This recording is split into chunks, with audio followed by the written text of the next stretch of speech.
Foster Griffin will be towing the rubber for the Guardians today from the Washington Nationals, just acquired, and he is having a good year. He was an all-star. He's 12-3 in his last 10 starts, a 6-1 and a 2.31 ERA. He's pitched well at home, that being Washington, but coming over here looking to get after it and hopefully help this Guardians team today, but he's got his work cut out for him. Let's take a look at the lineup he will face for the New York Mets under interim manager Andy Green. Francisco Lindor will lead it off. Bo Bichette in the 2-hole. Luis Robert will bat third. Carson Bench, promising rookie, has homered in back-to-back games, hits cleanup. Francisco Alvarez will DH and bat fifth. Marcus Semien, the veteran second baseman, hitting sixth. Then Eric Wagaman gets the start at first base, batting seventh. Luis Torrens back in the lineup, hitting eighth, he'll catch. And Christian Pache gets his first start in the series, batting ninth. And defensively for Cleveland, stacks up this way. Martinez gets the start in left field today. Quan getting a day off. Helpin is in center. DeLauder out in right field. Ramirez back in there at third base. Rocchio the shortstop. Henao is at second and Lowe at first, with Bailey doing the catching. John Bacon will call the balls and strikes this afternoon. Brian Walsh is your first base umpire. The crew chief, Chad Fairchild, down at second, and Chad Whitson is over at third. Game time temperature 84 degrees. A little hazy at game time as Foster Griffin delivers, and we're underway with a fastball strike to Francisco Lindor, who is 0 for 10 in the series and has struck out 6 times in those 10 at bats. Yeah, they have done a good job on him in this series. Rick, is it just as simple as elevating the fastball? That seems to be the weak spot for Lindor. Well, yeah, he's been injured this year, and right now, from what we've seen, they've stayed upstairs, and he hasn't made an adjustment. He keeps swinging at him, so you got to stay there until he proves he can do something with it or take it. Swing and a miss. He's down on 3 pitches to start the game. No, nothing changes there. Batting second for New York, third baseman number 19, Bo Bichette. This is a splitter here. He just went down, and 82 miles an hour. His fastball, we saw the first pitch of the game, was 92. Gets him to chase after it, so change the eye level in the first at bat. Here is Bo Bichette. 3 for 9 in the series, including a home run in the opener.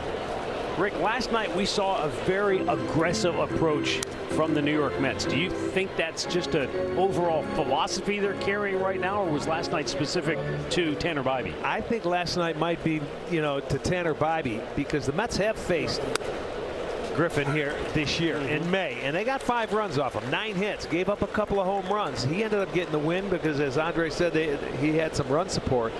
But you may have to be a little more patient with this guy with 7 different pitches. 0-2 pitch, ran a fastball in off the plate.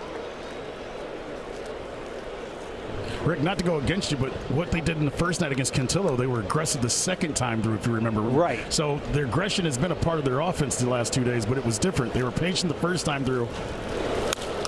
Popped up. Probably because they really haven't faced him, right. Yeah. Daniel Lowe gives it a look, but it's out of play. And he throws a lot of off-speed pitches, so maybe they wanted to get a look at his off-speed pitches that first time through before they got aggressive. But since then, they've been swinging. Yes, they have. Bo Bichette, back in June, had a 6-game multi-hit streak.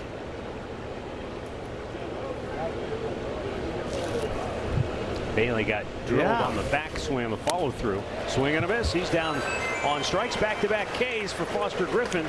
2 down here in the first. Batting third for the Mets, center fielder number 88, Luis Robert Jr. Get a look at this. That looked like a changeup. Yeah, change away. So he's moving it in and out and changing speeds. Sun breaking through that little bit of cloud cover, and man, it is a suddenly very bright playing field. It changes the temperature down here too. A little warm, Andre? A little bit. Hang in there. We'll send you down a cold towel. I love you too. The 0-1 to Luis Robert. He fouls that off of Patrick Bailey. That didn't feel good. And he'll need a moment.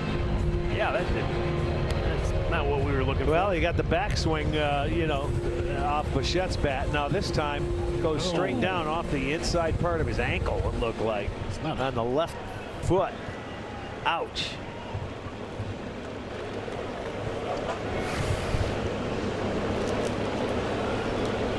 Austin Hedges. He was hurt a couple times. He got dinged up. Huh? Yeah, in a couple innings. A couple of foul tips and the bat as well off the wrist.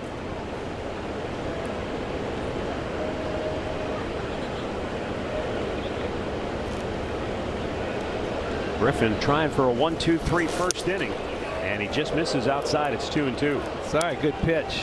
See if he wanted to chase that ball. It was a backdoor breaking ball. It was about 3 inches off the plate, but he did not get the swing.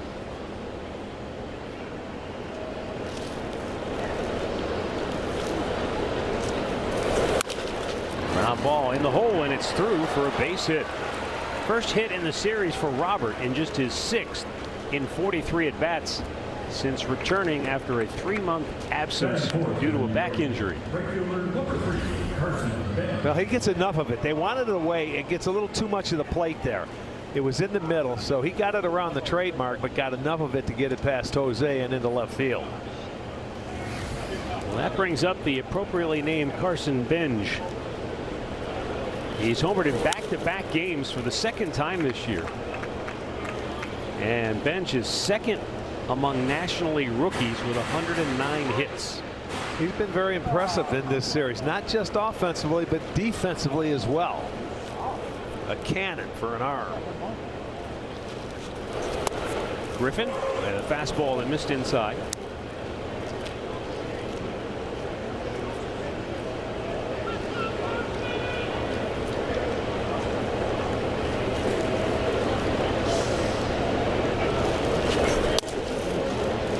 That fastball found the mark.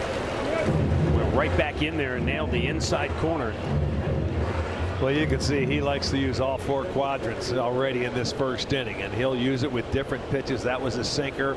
He'll change up. He's got a splitter, the fastball. Checked in. It was a little high. 2-2.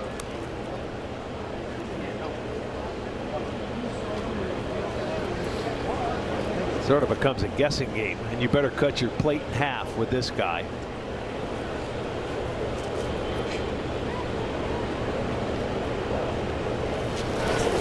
Swing and a miss. He struck him out with a breaking ball. He fans 3 in the first. Lindor, Bichette, and Benj all down swinging. The Guardians are coming to bat.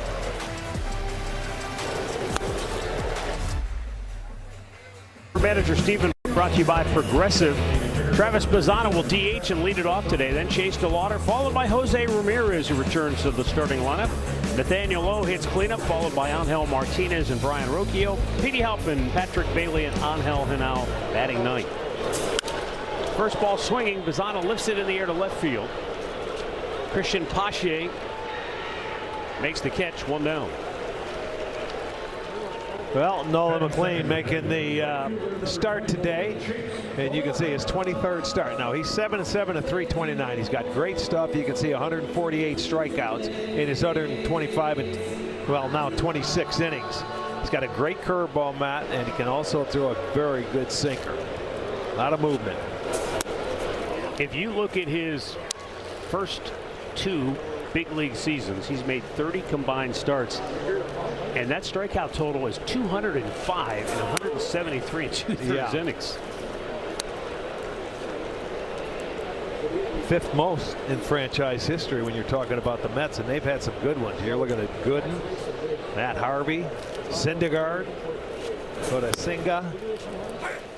I guess we'll have to, get a look for ourselves, but what do you suppose it is about that curveball that makes it so difficult to hit? The spin. It's a high-rated spin curveball. He probably has some of the best spin on a curveball than any pitcher going right now. Once again, a good eye by Chase DeLauder. He has the count in his favor, 3-1. Matt, I think Rick was on pitching ninja again. Because you're right, his spin. I am a ninja. I brought my sword today. He does have the best spin on a curveball in baseball. And a challenge coming from Luis Torrens. ABS powered by T-Mobile. It's either ball 4 or a full count. Yeah, because they already checked on the swing. This is really close. Well, it was worth challenging for them, but is it just misses? I mean, Could you slide a piece of paper in there? Barely. No. So a walk for DeLauder. That's his 6th walk already in the series. That he's aboard with 1 out. That's a tough one to take, man, when you got the 3-2 count.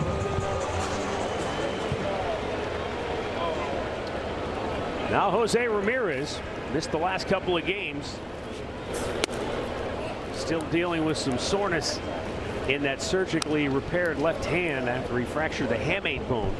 You know, you guys are talking in the top half of the first about Lindor and the high fastball giving him a problem. He had the same surgery that Jose had, but he had it before the season started. And I wonder if that's part of the issue he's going through. It's a good question. Very good question. Because that swing has looked different this whole series, and when you look at the numbers, it doesn't look like what we're used to. Well, you said Jose said at certain times it's tough to check your swing and hold up on anything. It's okay if you swing and you hit the ball, but you know, who knows? Having that surgery, only Jose could tell you, or Lindor.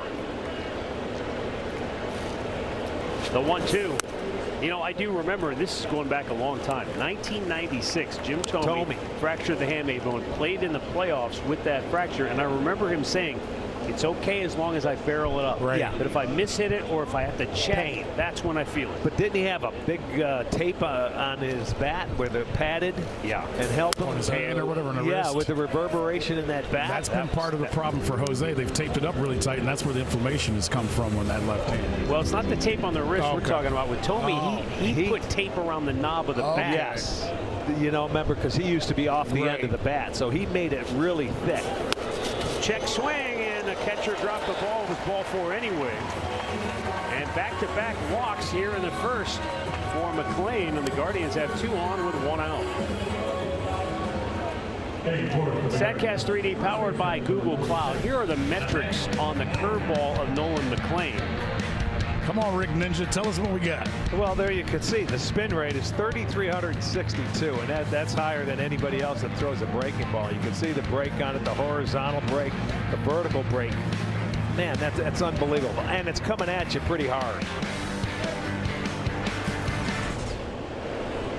2 on, nobody, or 1 out for Nathaniel Lowe, and he checks on a high pitch for ball 1. He's upstairs with everything now. He hasn't been anything down in the zone to this point. Nathaniel Lowe said something after the game that made me think of Rick smiling. He said, somebody said, do you like hitting the ball hard? He goes, I like hitting the ball wherever it's pitched. Yeah. Which is, he's not trying to do any damage. Not trying to do too much. Well, I'll tell you could be out of what. challenges if he doesn't win this one. No kidding. ABS powered by T-Mobile. That one did catch the outside corner. Okay, he's trying to get his pitcher a strike, and he did. I don't know if that's a good thing or a bad thing early with all the challenges already. I don't think it's a good thing, don't you? I know it. Not early. Pitchers haven't even settled in yet. Guardians barking for a balk call, but no umpire even flinched. You heard the wake-up call coming from the dugout, and that gets a look from third base umpire Chad Whitson into the dugout. Tell him it's a day game, man. Give me a while.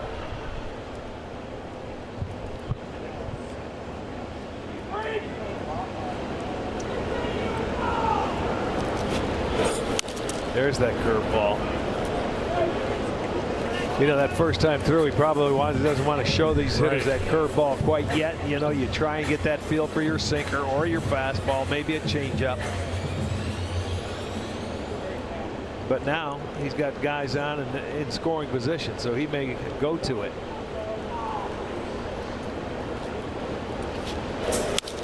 Low lines it into left field. DeLauder coming around third, and Odor will hold him there.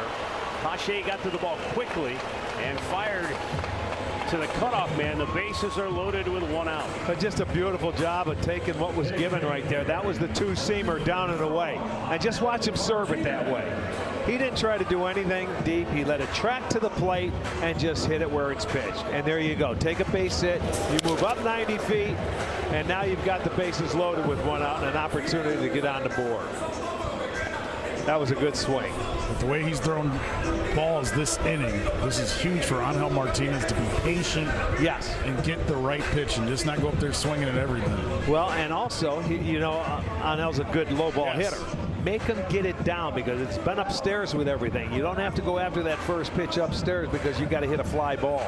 You know, maybe you look up there in this situation, but make him get it down.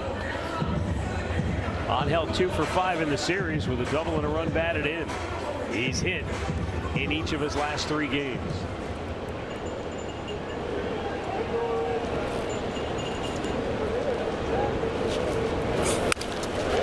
A liner into center field. That'll get 2 home. The Water scores. Here comes Ramirez.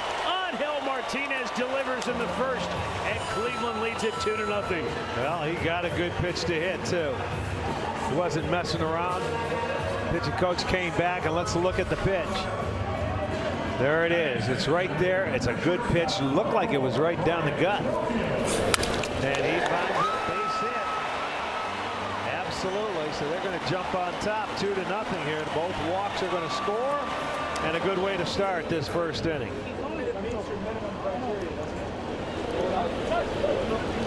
Now Brian Rocchio with 2 on and still only 1 out.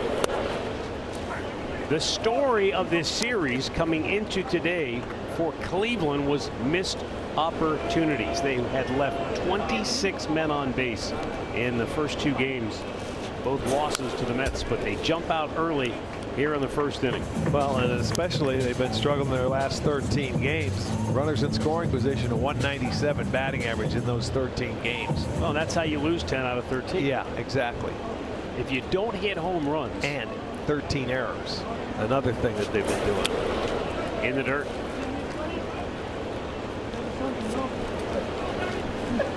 One ball, 2 strikes for Brian Rocchio. Yeah, they need to play a nice clean game today. And it's off to a very good start.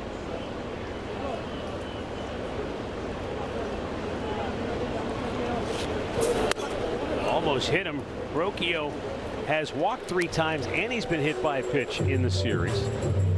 But he's looking for that big hit. You know, he's on pace for 70 runs batted in this year. Well, if he gets hot, maybe more than that. Chased one up high and strikes out, 2 down. Batting 7th, the Guardians, center fielder, number 0, Petey. Well, that will bring up Petey Halpin. McLean has been great. He's pitched 6 innings and allowed 2 or fewer earned runs in each of his last 6 games, and they already have 2 on the board in the first here.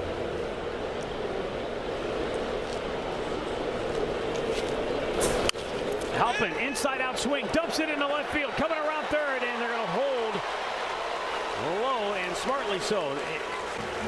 That ball wasn't hit that hard, and Pache did a good job of charging it. And he was off and running as soon as the ball was in the air because you have now 2 outs. But it was so shallow you cannot take a chance. And there he was jammed by a 97-mile-an-hour fastball. And then you just tip your cap. That's good hitting. But you see, he could not score. That's just like playing the infield there. But it's the 3rd hit of the inning. And another bases loaded opportunity. Patrick Bailey takes outside, ball 1. Bailey has hit in back-to-back games, and he's knocked in a run in 4 straight.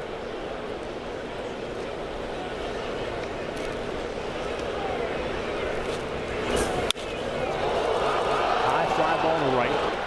Benj moving over toward the line, makes the catch. They leave him loaded, but they cash in for a pair here in the first. Angel Martinez drives in 2, and Cleveland is up 2-0. 2-0 Guardians on top.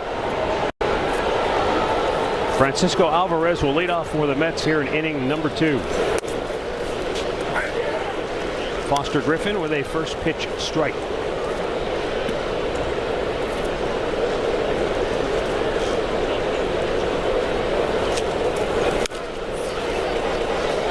Weak fly ball, shallow right. In comes the Lauder to make the catch for out number 1.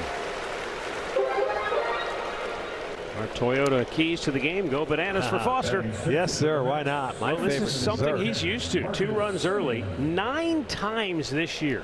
9 times. He has received 8 runs or more of support. Oh, you got to love that. Right place at the right time. Maybe it's the number. He wears number 22. Of course, Josh Naylor wore number 22. Jason Kipnis famously wore number 22. The last Cleveland pitcher to don the number 22 was Mike Moeller, who briefly pitched for Cleveland in 2000. Mark Langston also donned 22. Did he when he was here? 1999. Does he play guitar? Now I got to get to something though here. 1981. Your buddy Bert Blyleven shows up. Yeah. He's a 2-8er, but you're already a 2-8er. Right. He wore 22 and then switched to 28. Were there some negotiations? There was no negotiations. Bert was cheap. He never wanted to pay anybody anything. Terrible. And it's off the top of the wall. And now they're going to say a home run. I was going to say, I thought that went over clearly. I mean, it took a big kangaroo hop up in the air. I don't know how it couldn't have been a home run. It took a while for Chad Fairchild, the crew chief, to signal homer, but it gets the Mets on the board. 13th home run of the year for Semien, and it snaps an 0-for-8 slump for him. Oh, that was a little spinner there that didn't get inside. And watch it hit the railing. Boink. Yes, it did. Comes right back into play, and they respond quickly with one swing of the bat. And now a base hit into center field for Eric Wagaman. Okay, they're starting to get aggressive now. They see he's throwing strikes early, getting ahead. So 1 on 1 out. That's the tying run aboard for Luis Torrens. They've had some home runs in this series, haven't they? Yeah, 7 home runs for the Mets. So you're saying there were no negotiations for? No, there wasn't with Bert. He didn't want to get. I respect it. He was the veteran, but he was always cheap. And Bert, I hope you're watching. We love you, Bert. No, Matt loves you. Your buddy Jim Bibby also was a number 22. I remember Jim Bibby back in '77.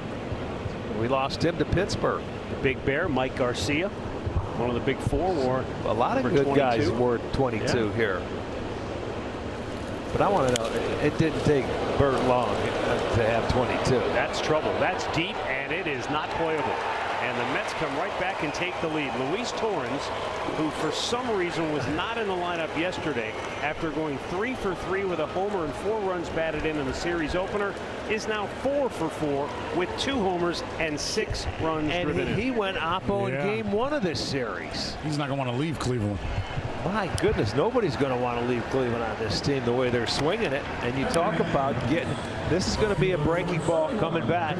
There it is. That was like a curveball or the sweeper, whatever you want to call it. 77 out over the plate.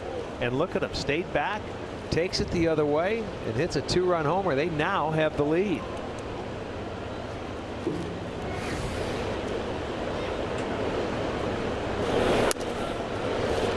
Well, again, the Mets scored 5 runs on 8 hits in 5 innings against Foster Griffin when they faced him earlier this year.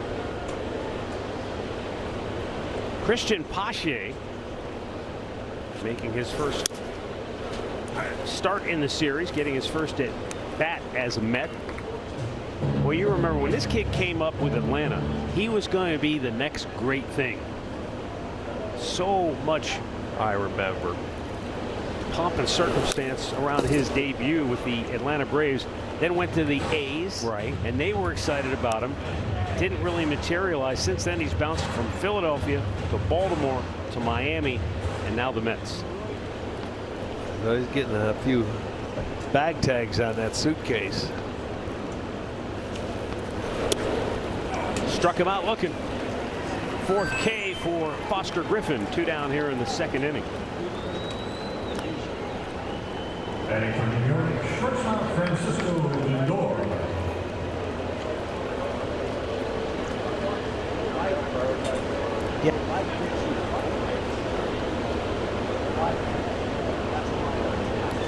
Back to the top of the order, Francisco Lindor.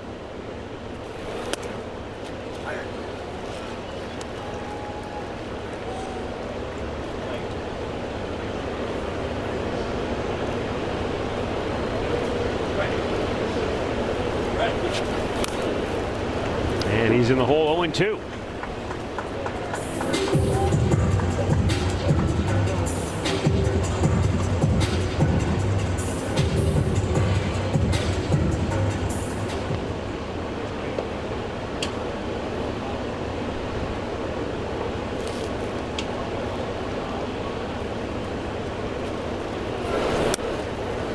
Missed up and away with a changeup.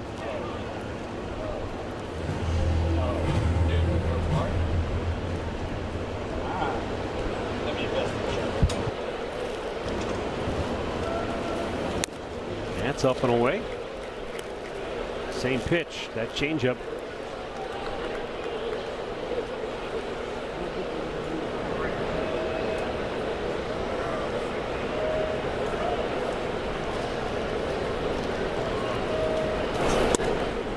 And a borderline pitch, but he takes it. A fastball that just missed the bottom part of the strike zone.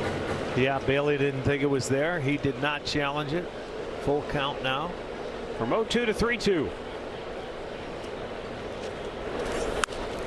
And a pop-up foul back of the plate. Bailey gives it a look, but it's going to be out of play.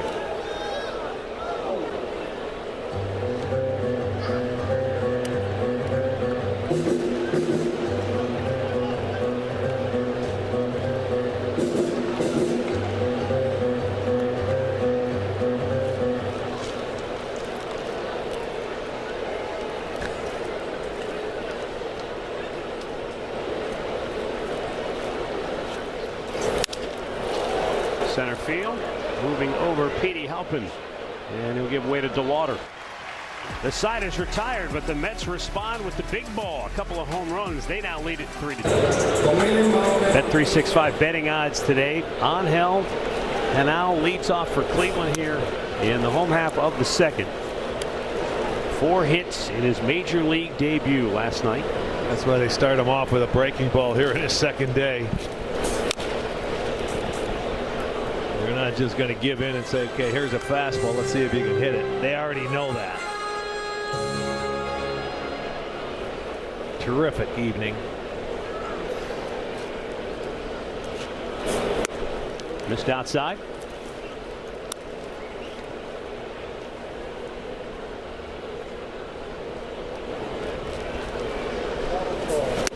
And he went down swinging. Good curveball. Second strikeout for McLean.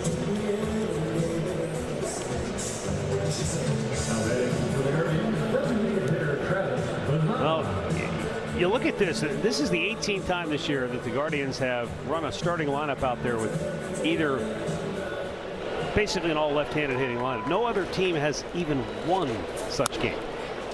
That's who they are. That's the way they were constructed. Yes. And we've been talking about it all year long, that the search for the right-handed bat, the right fit. Joe Adell comes over in the trade at the deadline to help give you a little balance in that lineup, but they are a left-handed dominant lineup offensively and have been for a while. A long time. A long time. A chopper up the first base side foul.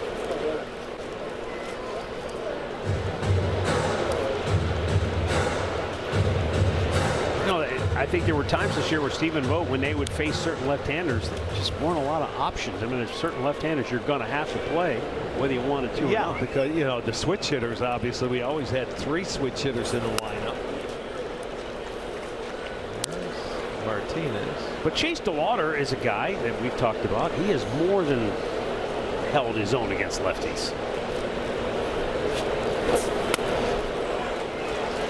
God, he's the best hitter against left-handers in the league. There are some left-handed hitters who are just plain allergic to lefty pitchers, but not all. Right. Not everybody fits in the same category. So true. Good eye for Bazana. And that's already the 3rd walk issued by Nolan McLean. So the tying run aboard with 1 out here in the second for Chase DeLauder, who walked his first time up. He might be able to steal a base off this guy too. I think he's a little bit slower than average. If he can get that jump or that running lead that he likes to get, I believe he can steal a base. Chase takes, it's in there for a strike. DeLauder has reached now in 24 of his last 26 games. 6 walks in the series. Yeah, he's always going to have a good on-base percentage the way he walks and with his eye. Always a lot of deep counts, and that's unusual for a young player like DeLauder actually being the rookie this year. Got a very good eye at the plate. There goes Bazzana. Pitch is high. Throw down is high. And he's in there with a steal. His 17th on the year. Well, and the 114th for the Guardians. And they are #1 in the league in that department. He got a good jump, and there was no way. Even a perfect throw wouldn't have gotten him. Go down head first.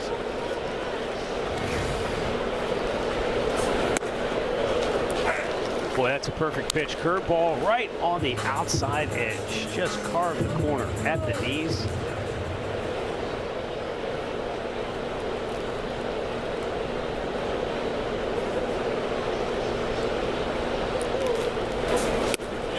Check, did he go? They appealed, and he said he went.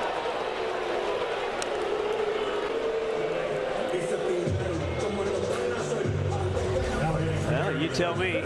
Well, when you look at it from this angle, that was more than it was last night. I will say that. You know, I'll give him that one, but last night he did not go. Third strikeout for McLean. Yeah, it's only the 58th strikeout for DeLauder this year. You know, I think that call is hard for the umpire. Not that I'm taking up for him, because he moves his body so much. You know what I mean? His legs and everything are going his forward. arms usually go with the body. Right. But he keeps those hands back, as we've talked about.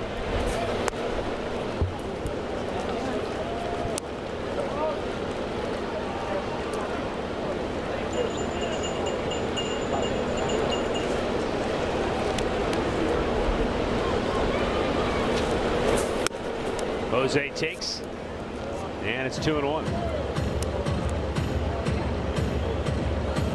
Jose drew a walk in the first.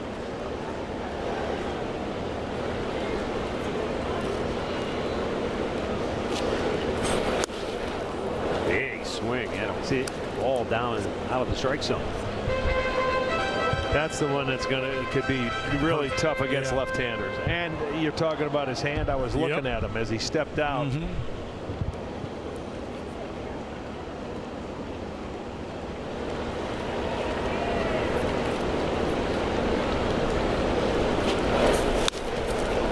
Up the first baseline, a diving stop by Wagaman, and a perfect underhand feed. McLean speeding over the bag to take the throw to end the inning. A dynamite defensive play turned in by the Mets gets them out of inning number 2, and they maintain a 1-run lead. That leads off the third for New York. And Foster Griffin delivers low ball 1. At the top of the show, Andre Knott mentioned that Foster Griffin will be calling his own pitches today by using the PitchCom device located on his belt loop. And the reason for that is twofold. One, he has 7 pitches that he can choose from. He throws 3 different fastballs. He's got a curveball and a sweeper, plus a changeup and a splitter. And you add to that, with that many pitches to choose from, and this is his first start, so Patrick Bailey hasn't had a lot of time to get to know him and really talk through scenarios or even catch him yet.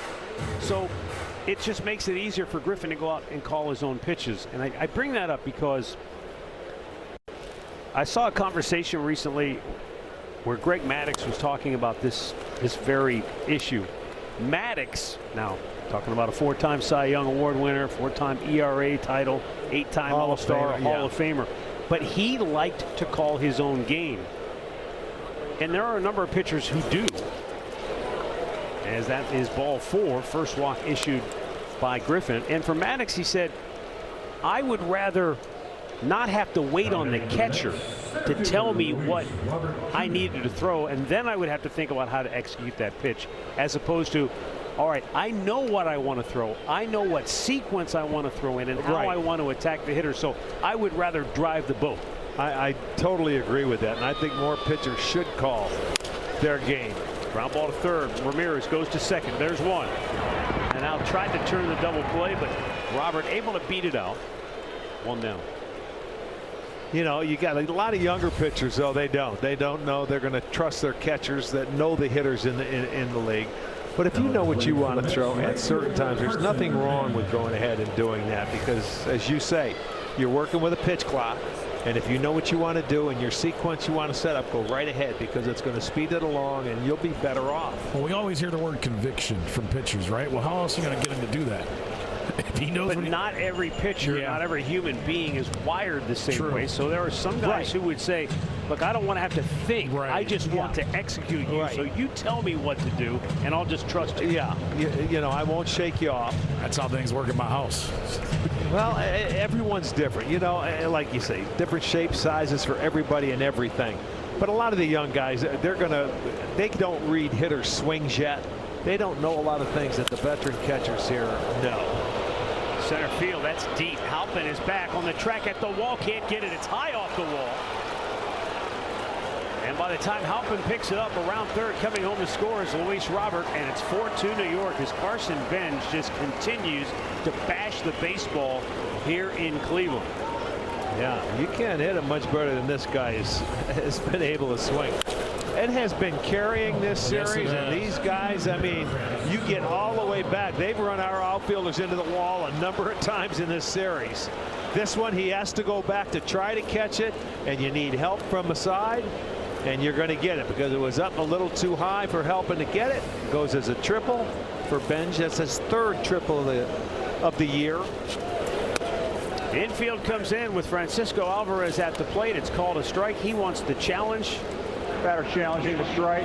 ABS powered by T-Mobile, and the Mets are going to be out of challenges. This is, I mean, I should say the Mets are going to retain their last challenge because that pitch wasn't even close. The ball. New York has one remaining. Missed by almost 2 full inches.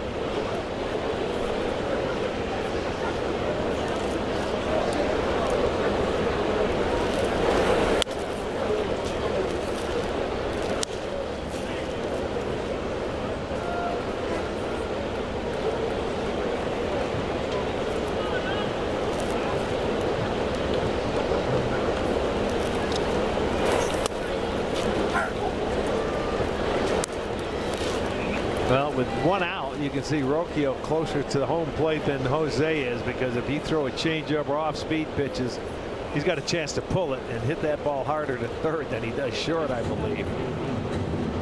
And I don't know if Benj is going on contact here. We will see. He can run, though.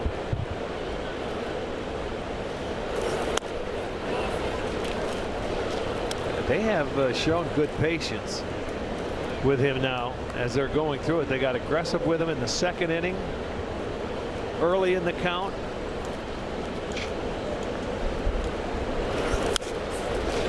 He had a vicious cut there, full count. Yeah, he had a good one to hit. Alvarez 1 for 9 in the series and has struck out 6 times. And that's what Griffin is looking for here. Weak contact or a strikeout. And he takes low, ball 4.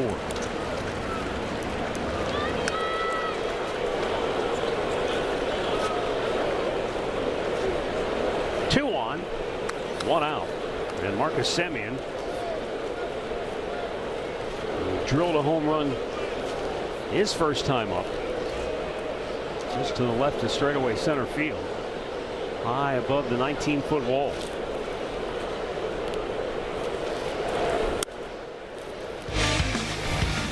They have not looked like the New York Mets, who are currently in last place and have had a disaster of a season in this series. They have looked like the team everybody thought they would be this year. Well, that pitch he hit out. Challenge. My goodness. Yeah, Batter challenging the strike. And this is another one that's not even close. I had a feeling that this is going to be a long day when they start out early. Pitches the ball. New York has 1 remaining. Yeah, that's a full 2 inches off the outside corner. Yeah. Man.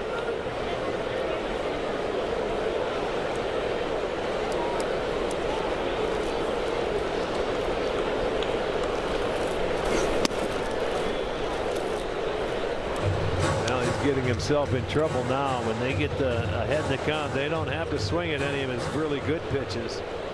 And they haven't expanded. He hasn't been able to get them to expand their strike zone.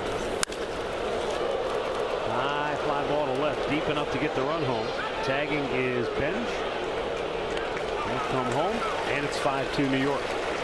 Semien has knocked in 2 on the afternoon. I'll tell you what, he didn't miss that one by much. That was up there for a while. Semien gets his 37th RBI.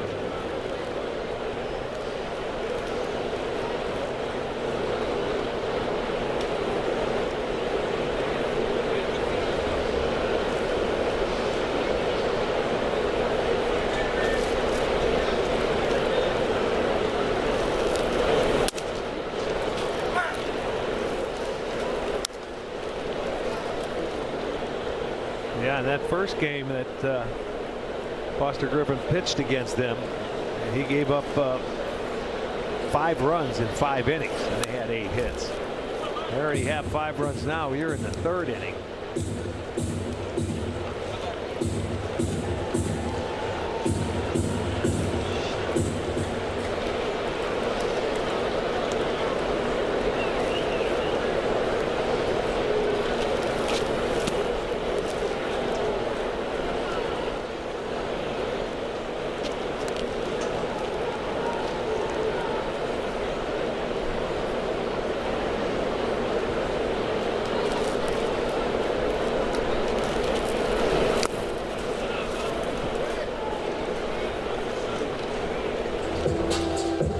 Two balls and 2 strikes.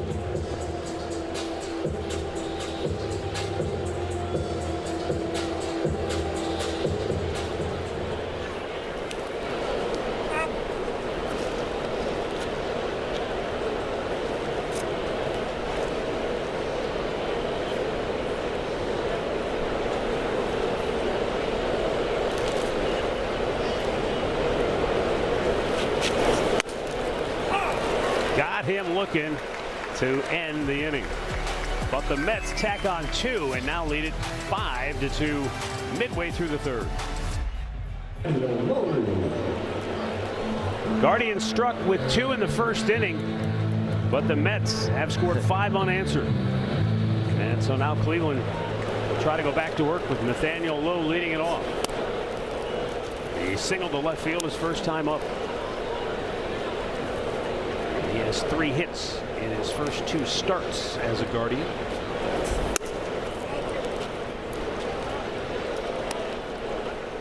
McLean has walked 3 in the first 2 innings. Only thrown 25 strikes out of his 47 pitches prior to that.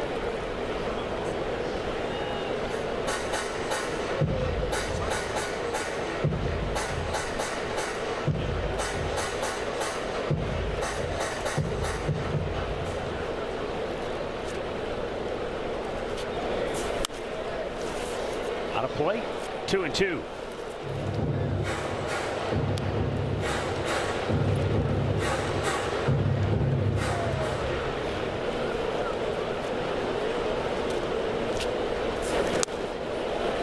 And Lowe chases that curveball. 4th strikeout for Nolan McLean. 1 down here in the 3rd. Now batting for the Guardians, left fielder Angel Martinez. That'll bring up Angel Martinez, who knocked in both of Cleveland's runs in the first.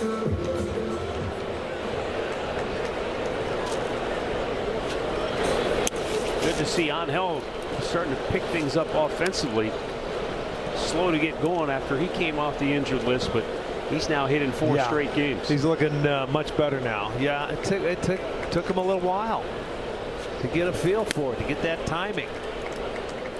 You know, you think about it, he missed what, a month or 5 weeks, right around there. So once he can get rolling. And there you go. Right center field. Yeah. Robert on the run will get there. 2 down. And a word right now from Cleveland Clinic. Sports medicine for the moments that move us. The future of peak performance is here. Cleveland Clinic.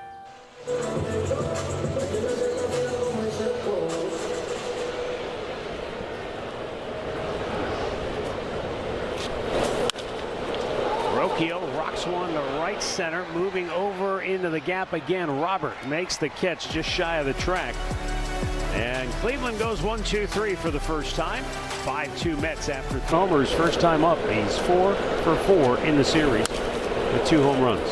Boy, he's and 6 runs batted in. Yeah, he's had a tremendous series. He got to sit last night. That's a 62nd pitch that Griffin has thrown, and they've only swung and missed 3 times. Well, here's the story of the series for me.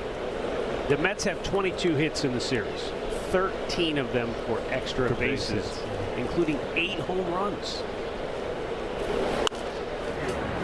So that, combined with Cleveland's missed opportunities offensively, and that's why you end up where you're at. Well, you hit the home runs, you don't leave anybody on base, you clean them up. It's true.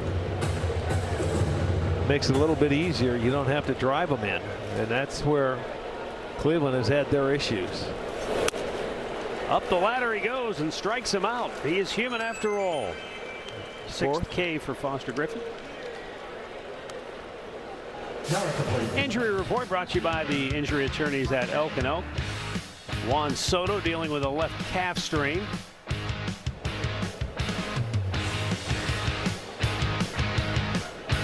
No telling on when he's due back.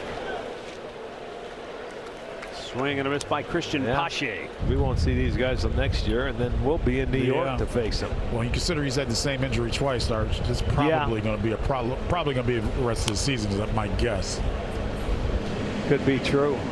Now the Mets, again, as we mentioned, with the payroll, with the star power, so much expected of this team, and then it's just been a disaster.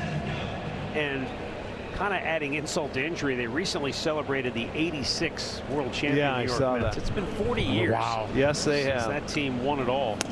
And Bobby Ojeda, who spent a little time in Cleveland, he was on the air during one of those telecasts, and he did not hold back. No. He said, I try not even to think about where this team is because it's frustrating. He blamed the general manager. Wow.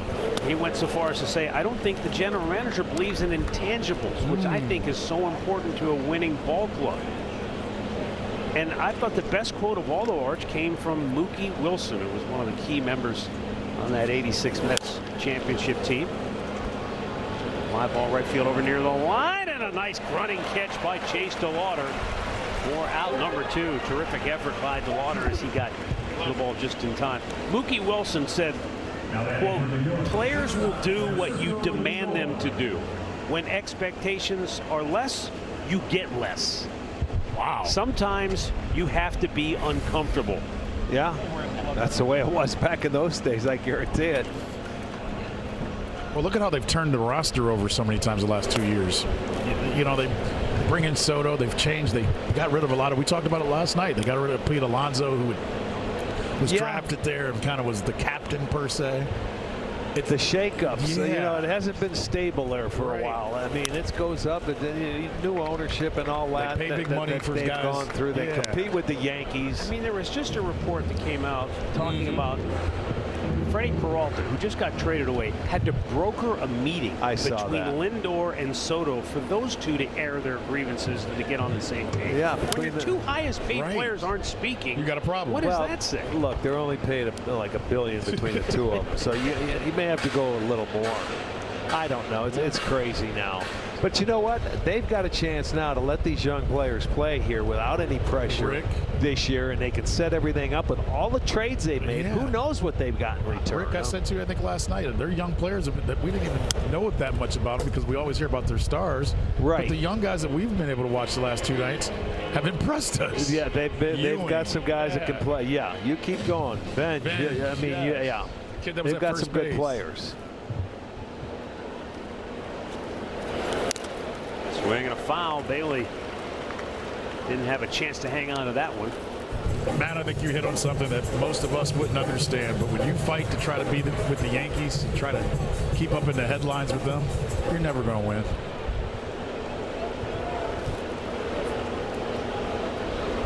Well, we'll make a visit to both New Yorks next year. Both the Mets and the Yankees. Hopefully not all in the same. Maybe it'll be both in the same week, and we'll get another off day on Monday. My pocketbook still's hurting from that. this isn't even unprecedented. I mean, the Mets have 86 won it all. But since then, they've tried this same formula where they've gone out and tried to just load up on free agents, mercenaries, if you will. Right.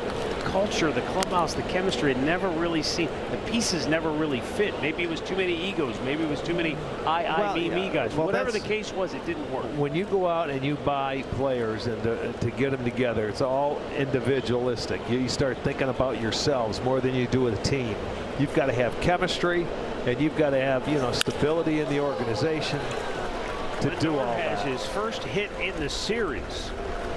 A 2-out single here in the fourth. He was 0 for 12 with 7 strikeouts prior to that swing.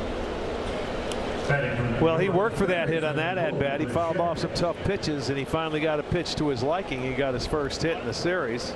That's an 8-pitch at-bat for Francisco. Now Bo Bichette, who struck out on the first, walked in the third.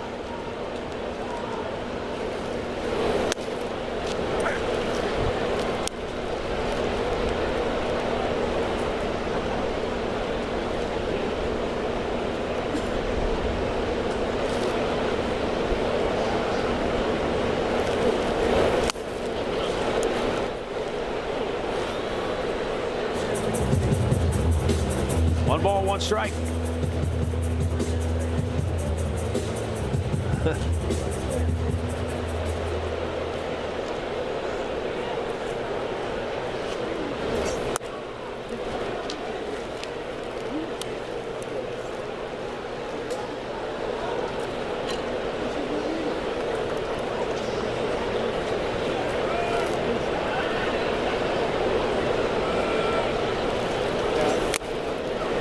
Swing and a foul tip into the mitt of Bailey.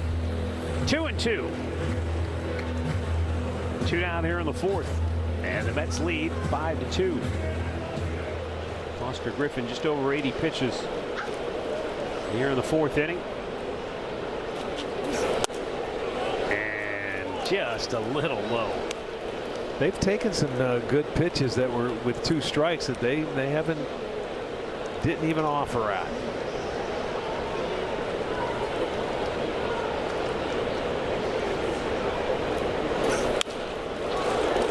Going to stay fair.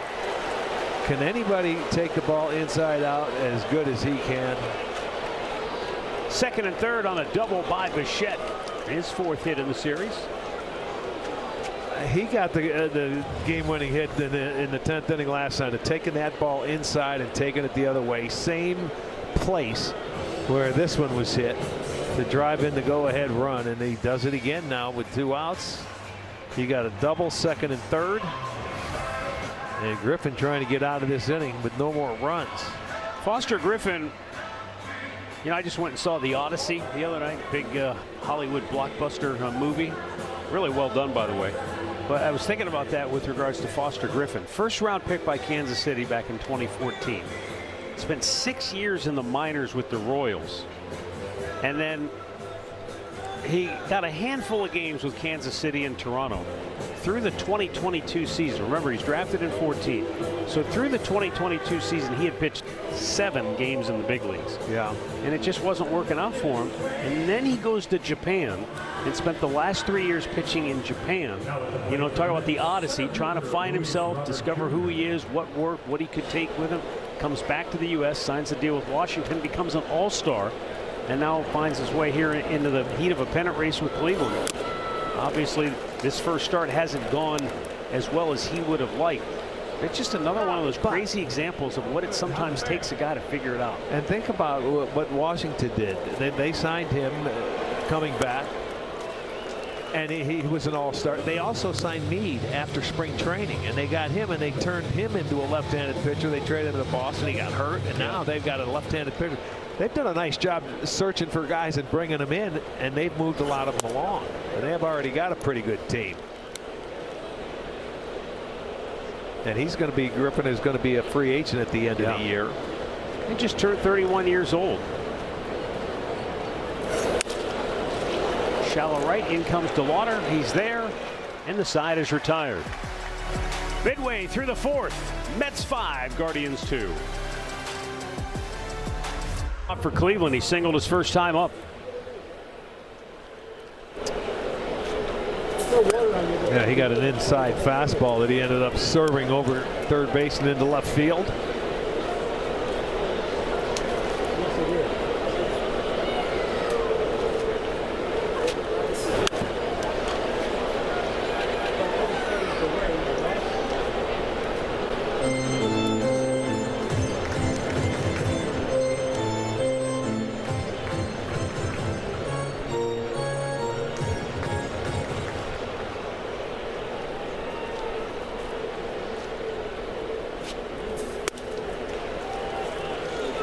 Halpin strikes out, one away. A word here from Bet365. Did you win? Let's just say the next round of omelets is on me, fellas. Bet $10, get $200 in bonus bets.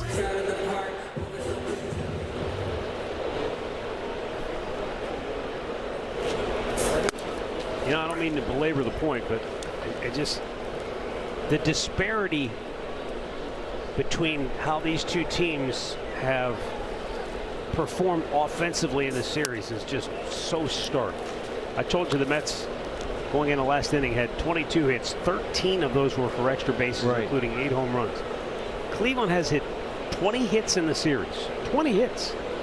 3 for extra bases. All 3 doubles. Not a single ball over the fence. And not that you need to, you know, try to hit home runs, or you have to. No, they come with good at bats. Home runs do. But when you only have 3 extra base hits and the other team has 13, it's hard to keep up.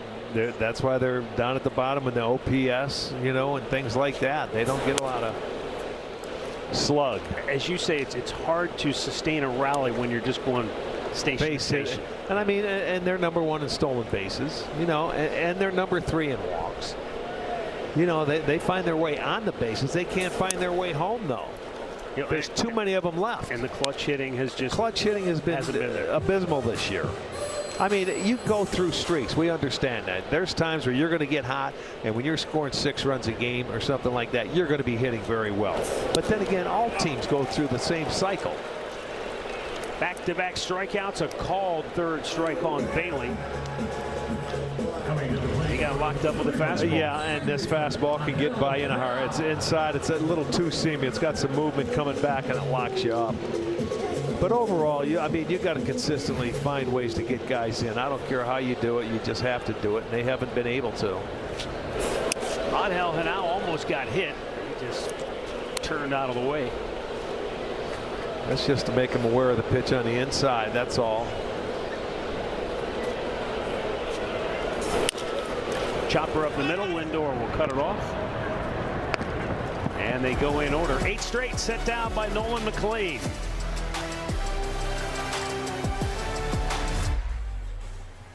And we've talked about two-way players, and Shohei Ohtani seems to be the big name we talk about. But how about these 2 guys from Oklahoma State? We mentioned it earlier in the series, but Carson Bench and Nolan McLean, who's on the mound today. Back at Oklahoma State, they were teammates and two-way players. Would you have guessed that McLean had more home runs in college? And Benj, as we've seen that arm already this week, is up there. But he had 79 strikeouts, and he decided he wanted to just be an outfielder when he got to the big leagues. But did you guys know McLean, when he was drafted, he asked to be a two-way player for a little while.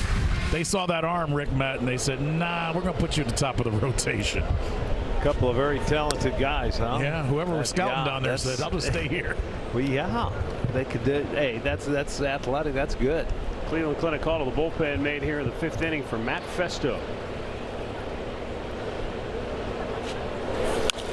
And first, that pitch is popped in the air on the 1-0 pitch by Carson Benj. Petey Halpin has it, 1 down. Foster Griffin in his Guardians debut, 4 innings. And 5 runs on 7 hits. Walked 2, struck out 6. A couple of home runs and a triple by Carson Benj.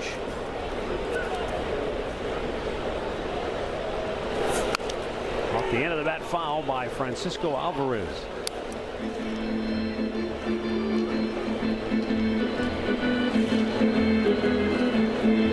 Well, this is the time where the bullpen has got to hold it and put some zeros on the board until that offense can get going. Keep it a 3-run ball game.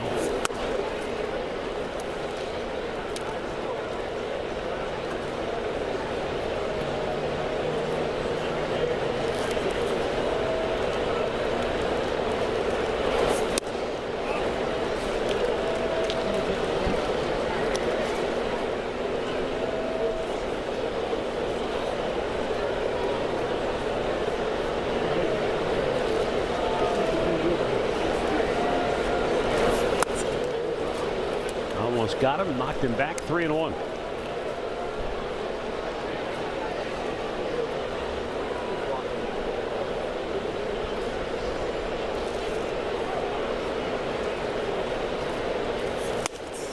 Wow, that was bearing in on him. He may have swung out of self-defense. Well, he never thought he was going to get another pitch inside after that pitch. And what's he do? He runs one right back in there. That little two-seamer. So he said he was looking out over the plate. There's nothing else he could do. And that's ball 4. Well, I've mentioned this before. The internal mail delivery system here at the ballpark is not exactly on par with the Pony Express. This letter was sent to us several weeks ago. And we wanted to send out belated happy birthday wishes to Ron Feskinen of LaGrange, Ohio, who celebrated his 93rd birthday 2 weeks ago. That's okay. Happy birthday, belated.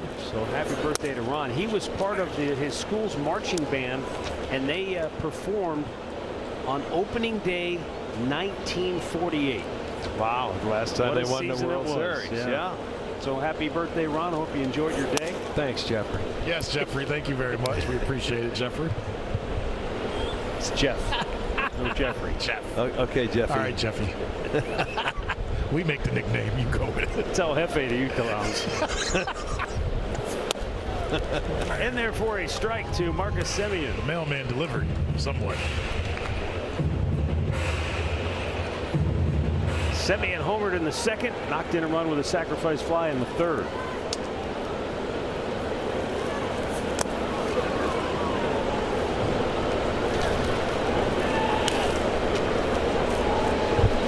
You know, Rick, last night we were talking about Polanco, who's had an awful season, but he looked like the old guy we've seen in the past year.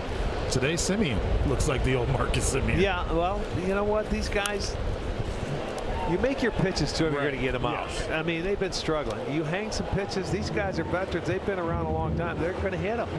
And that's what he hit last night. Off Bobby was a hanging breaking ball. He speeded up his bat, made him look silly the other time. And then Marcus Semien, it's not as quick as it used to be. Right.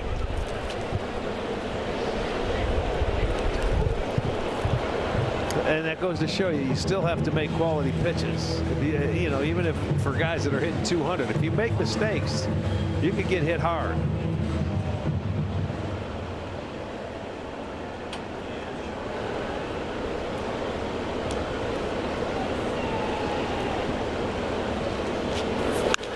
Hit hard and fair up the third base side all the way down into the corner. Cut off there by Angel Martinez. He fires towards third, made it fairly close, but sliding in safely is Alvarez. And now the Mets have runners at second and third with one out. There you go. A double for Semien. That's number 9. Let's watch where the pitch is located. It's a spinner, and it stayed up. You see where he has to reach for it, and he almost. Bailey just closed because they're well off the line. They're looking for something away, and he made a mistake, and that's what he does. They're playing him the other way.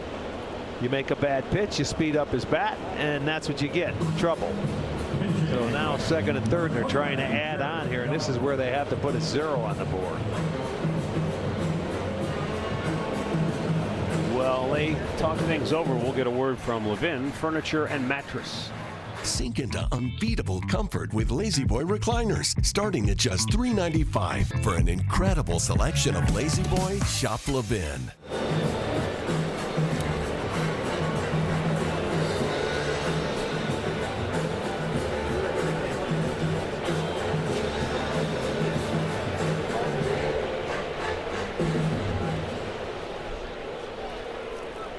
Jared Young will pinch hit here for Eric Wagaman.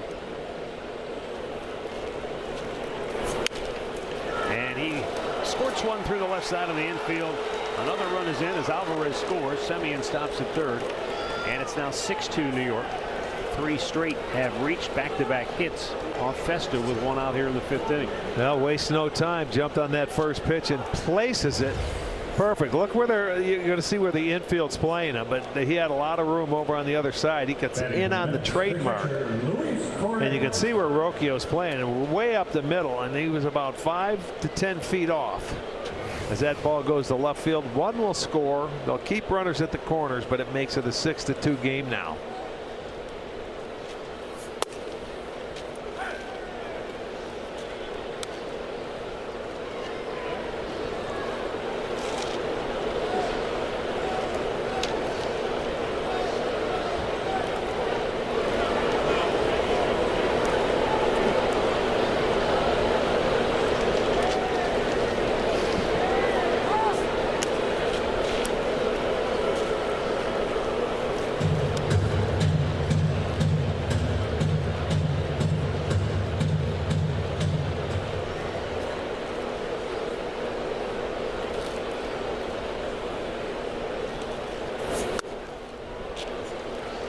No balls, 2 strikes.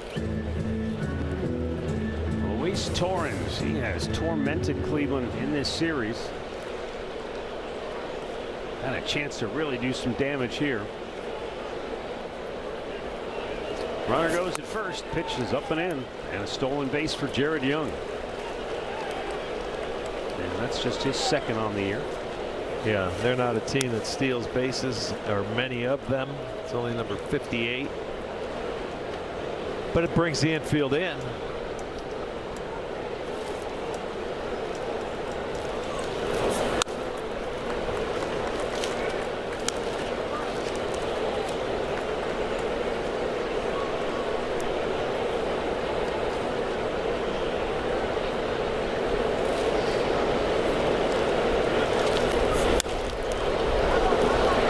Up right field near the line. DeLauder camps under it. They're not going to send him. Tags.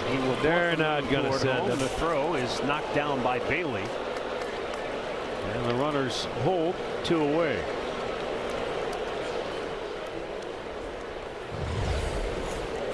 Bailey does a nice job to just knock this ball down, knowing he wasn't coming, but he missed the cutoff man, but boom, hits him, but he kept it in front of him. That was like a goalie right there. Get another pinch hitter. A.J. Ewing will bat for Christian Pache, and Bailey goes out to give Festa a breather. Go over a brief report.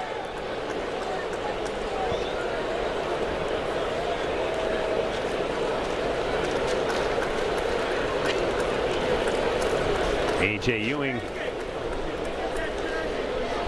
last night had a double, 3 hits in the series.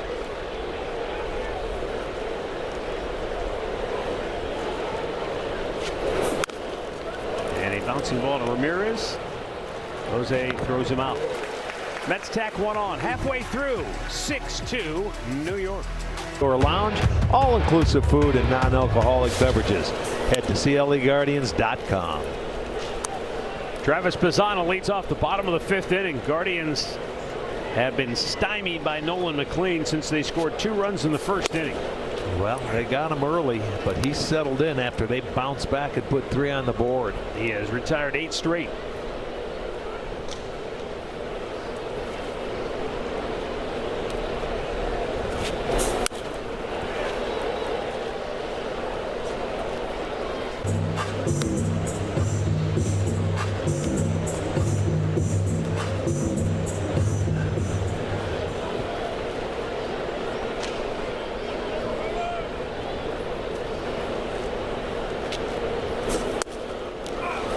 Pisano is out looking.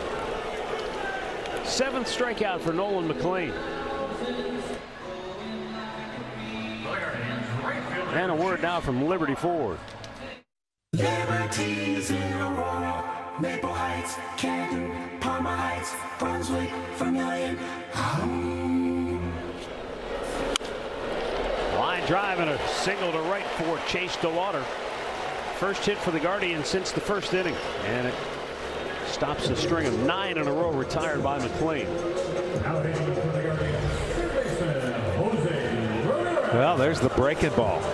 85, and it comes down. He didn't get it in, and you can see Chase just stayed back. That's right in his wheelhouse where he can drive it to right. So a 1-out single. Be nice to answer.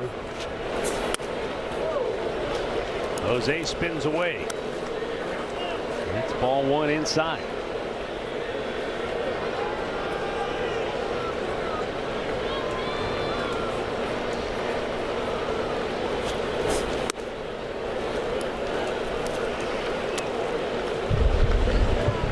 Rick, this is one of those times they need a jolt. It's gotten real quiet. It would be great. I mean, yeah, they need some life. They need life, yes. Yes, they do. They're sitting down. I mean, they're just waiting for something to happen. You got to make it happen. Well, there's 3 straight. You already have 1 out of the inning, but yeah, you need a couple of key hits here. When you have 3 extra base hits in an entire series, that lends to quiet. Right.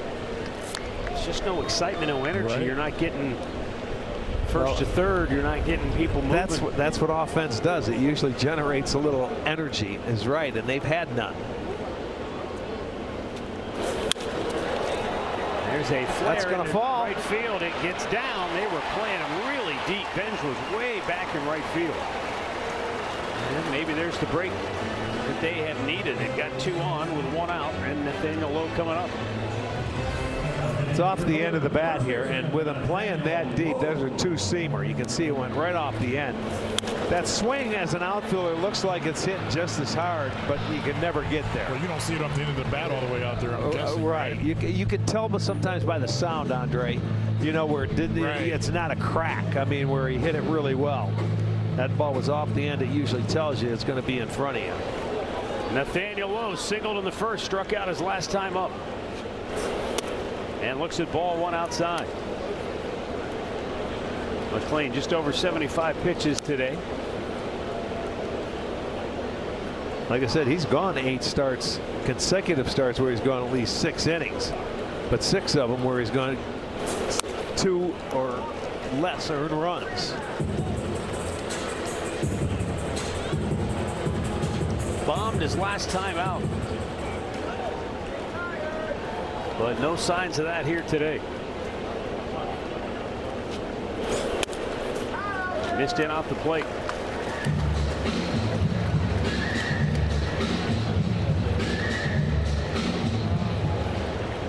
(3-0) for Nathaniel Lowe. Angel Martinez on deck.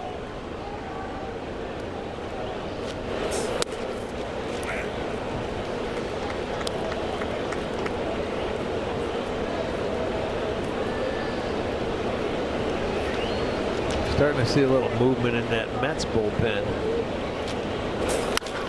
Hit hard. There you go. Deep right field. Benj will wave goodbye. There you go. Nathaniel Lowe's first home run as a Guardian pulls them to within a run. They finally get the jolt they've been looking for. That comes on a 3-1 pitch, and Lowe gets his 13th homer of the year, but they needed that. There's your little excitement, your energy. And it brings you right back into the ball game.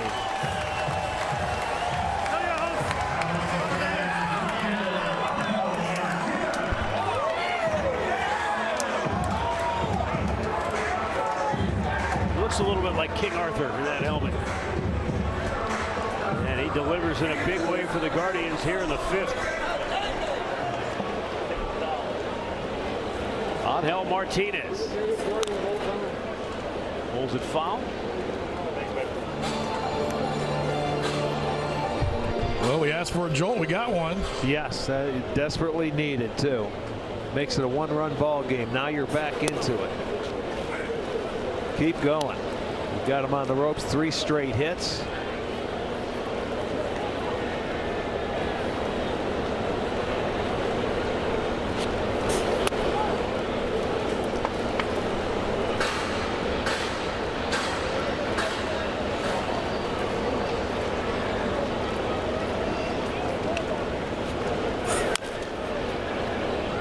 Mets foul at the first base side. Watch this short swing. Gets the drive. barrel head out. Boom. 112 off the bat. Wow. That stayed on the inner third of that plate, but he drops the head of it, and it's a line drive and a good swing, and it's 3 runs. Just what the doctor ordered. Angel Martinez out looking. He thought about a challenge, but did not. Batting for the Guardians, shortstop Brian Rocchio.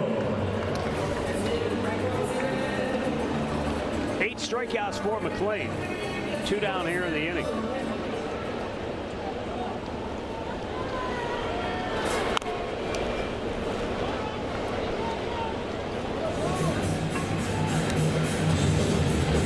"13 homers for Nathaniel Lowe. It's his 3rd since the All-Star break.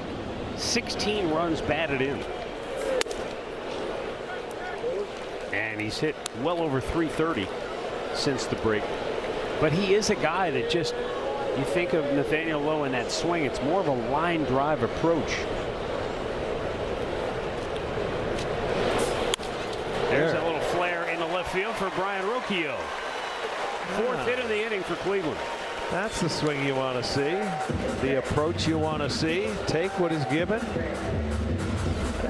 Base hit. Look at that ball, breaking ball away. He didn't go out front. He let it come deep, and look at that. That's a good swing. That's hitting right there.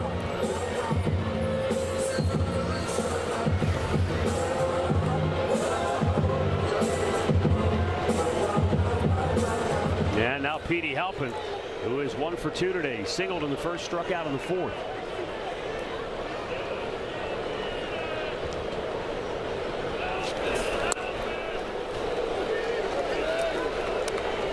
There's the dead pull swing there.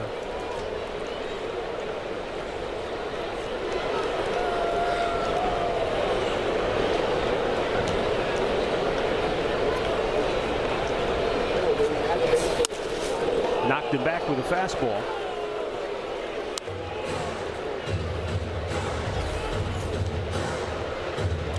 There's that 2-seamer. He's got to back up a little bit.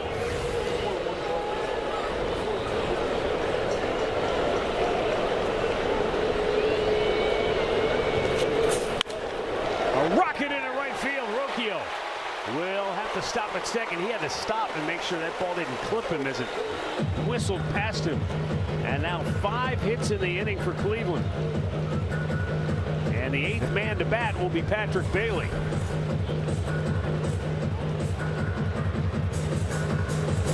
Well, there's one. You can see it gets by. He wasn't going to run anyway if it didn't get by him, but that guy in right field, so he picks it up and just gets it back in. Mets will get some action in the bullpen. They've got a left-hander just now starting to get loose. Nate Lavender, who pitched in the series opener. That was his major league debut, right? Yeah, he came into a sticky situation and did a nice job. But Nolan McLean, who was cruising along, he had retired 9 in a row when he struck out Travis Pisano to start this inning. But then DeLauder and Ramirez with back-to-back singles, and on a 3-1 pitch, Nathaniel Lowe launched a 3-run homer to make it a 1-run game. And then with 2 outs, back-to-back hits by Brian Rocchio and Petey Halpin. Now Patrick Bailey 0 for 2.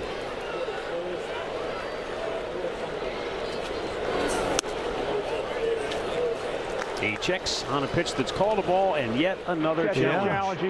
There have been a few challenges here, especially by New York. ABS powered by T-Mobile, and the Mets are now officially out of challenges. Confirmed, New York is out of challenges.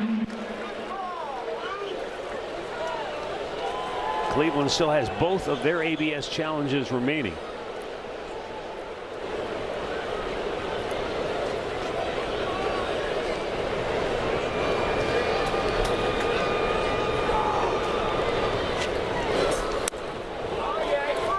You know, it just hit me. I've been trying to figure out who Nolan McLean reminds me of. He looks like Doug Draven. Remember with the big mustache? With Pittsburgh, yes. And the Houston. long kind of flowing hair. Yes. I've been trying to think the same thing, but I like it. It's got to be the stash. The 2-0. Hard hit ball to first, and a nice play by Wagaman, or rather Jacob Young. He takes it himself, and the side is retired. But the Guardians fight back. A big blast from Nathaniel Lowe has made it a one-run game through 5. And then he dialed it in. He was absolutely dominant, overpowering. 1 out in the 9th, had the no-hitter. And then Juan Soto took him deep to straightaway center. He came that close. Oh, so close. I'll never forget at the end, I asked him, I go, how you feel? He goes, I'm tired. Which he should be. Yeah. Colin Holderman on the pitch for Cleveland here in the 6th inning. Originally a 9th round pick of the Mets back in 2016. Now, I know some questioned last night why he did not come in the 10th inning, and I was told he's been under the weather the last couple of days, so that's why they held him back yesterday, Rick. I figured that. I mean, you don't see him come in a ball game, and you know there's got to be something wrong. It's been very good for him this year. And this is exactly what they have to do. Put a nice 0 on the board. You get in the top of the lineup, and there's a foul ball. Did you ever wonder where that term came from, under the weather? Yeah. So we're above the weather right now? Well, most of us usually are. Under the weather. I mean, there's a lot of sayings like that. For most of us, it just doesn't, if you think about it, it doesn't make any sense at all. No. But it's an old sailor's term. Really? Yeah, Matt was in the service. You know that. You mean Jeff? If a sailor was feeling sick, you go under the weather. Under deck. Wow. You go below deck if you're not feeling good. Okay. You ever get seasick? You ever got on a boat get seasick? Absolutely. You go below deck. You don't see the shoreline. The boat's not bobbing up and down. You're just full of he's a information. fisherman now. He's Useless knowledge. Useless knowledge. Tell you what, when you see that heat lamp for Lindor, it seems like the hire has been a. That's what they've done all series. Yeah. They've attacked him up. Look at that. They've dominated. It's not that difficult. You hit the blue dots, you got a good chance of success. You hit the red dots, might be a different story. Goes back. If you don't need that grab, the hitter will let you know when you make a bad pitch. Well, not only that, but if he continues to swing at the pitch he's not hitting, you keep throwing it there. Right. Until he proves he can hit it. Or stop swinging at it. Right.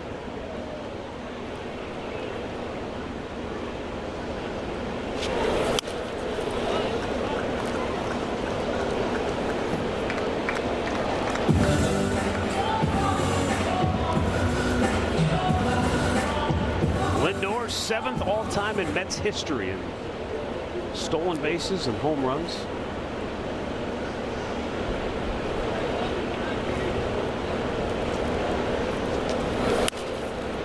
It's one of those things. Frankie played, it's hard to forget, 777 games in a Cleveland uniform. And you know, when somebody's gone, you don't realize with time how long they've been gone. Right. For you and me, it doesn't seem like that long ago he was here. Right. All of a sudden, he's 7th in Mets history. Right. Homers and stolen bases. When you said that, it sort of hit a button. Down again. That's the 8th time Lindor has struck out in the series. Really slows this breaking ball down and gets him out front. He got that one out front. He sees it up top, but then by the time it gets to you, it's down below the strike zone and swings over top of it. When you said that about Lindor, Matt, I just thought about when we talked yesterday. He said, man, I got 3 kids now. Yeah. You know, so that told me, I was like, yeah, you have been gone a while.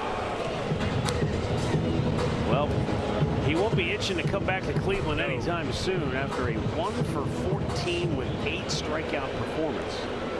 And I would assume at least one more trip to the plate before this one's over.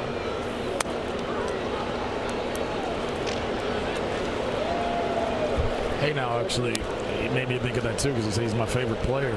Because that was a player I grew up trying to be like, and I'm thinking, man, I'm old.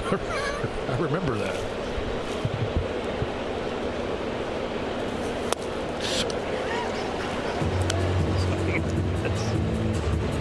Hey now.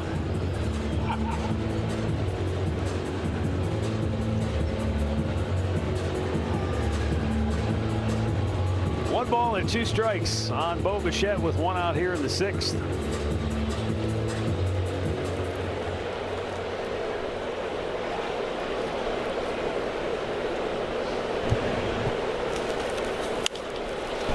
Tried to serve it into right field, but DeLauder, playing rather shallow, has an easy play on it. 2 down. Up comes Luis Robert, 1 for 3. That play for New York, center fielder Luis Robert Jr.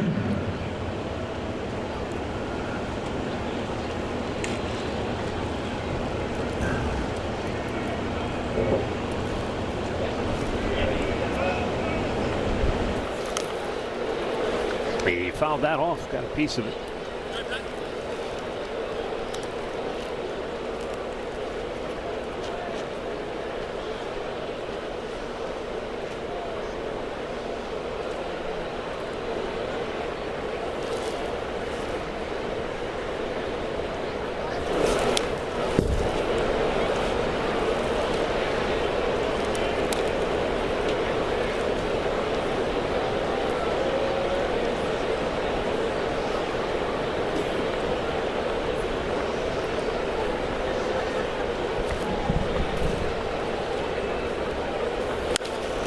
We tried to jam him, and Robert able to pull the hands in and get just enough of that to push the ball into left field for a 2-out single. His second hit today.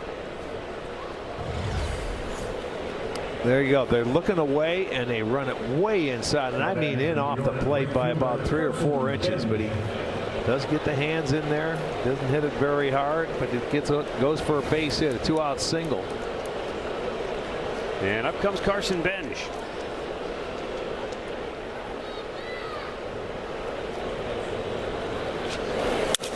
Broke his bat, and another flare that's going to fall into left field.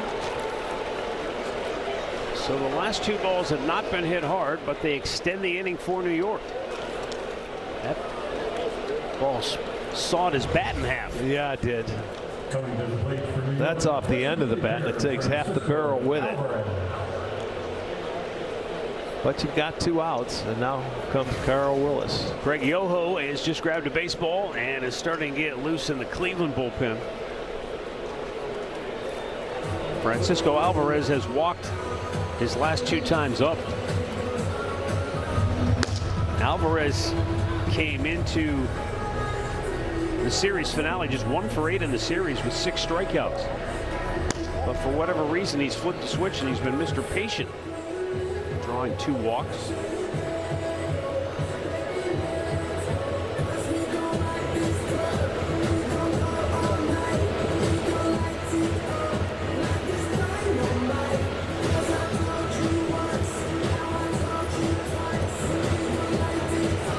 Well, this is a big at bat because you've got Marcus Semien on deck, and he has been swinging the bat very well today. He has doubled, homered, and knocked in 2 runs.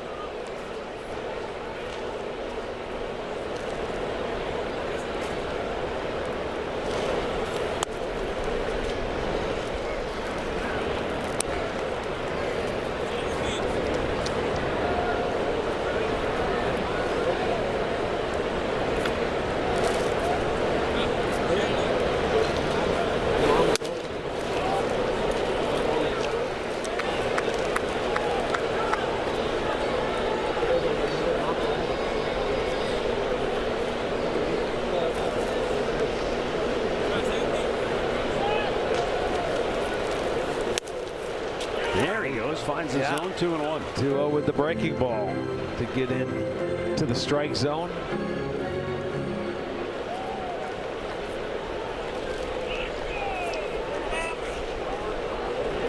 Colin Holderman, after being drafted by the Mets in 2016, made his debut in the big leagues with New York in 22.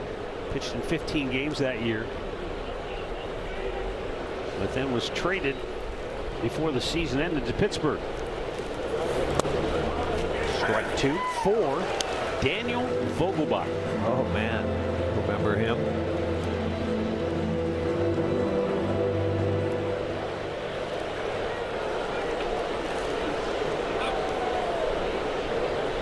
The 2-2. Swings and fouls it off. When healthy, Colin Holderman was more than effective in a Pirates uniform, but that was the problem. He had a number of different maladies: shoulder soreness, a right thumb problem, sprained right wrist. knee sprain. The 2-2. Outside, full count. Well, off and running on the pitch. The base runners will be 3-2 count, as you mentioned. Alvarez walked the last 2 times. See how anxious he's going to be to swing the bat here. Ground ball on the right side, and Henao throws him out. The Mets strand a pair. They lead by a run. Angel Henao will lead it off when we come back.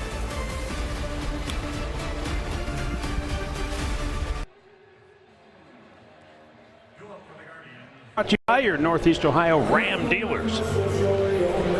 Left-hander Nate Lavender on to pitch for the Mets. Angel Henao leading off, batting right-handed for the first time today, 0 for 2. Nolan McLean pitched just 5 innings today. Yeah, that stops his string of 8 consecutive starts with 6 innings. 5 runs on 7 hits. He walked 3, struck out 8.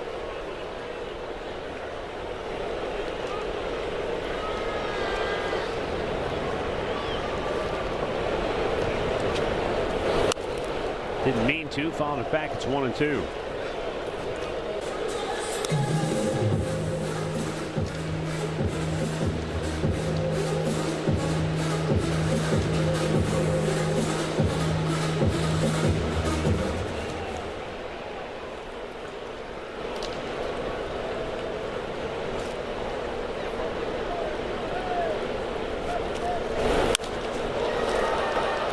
In the air to center, Luis Robert makes the catch, 1 down.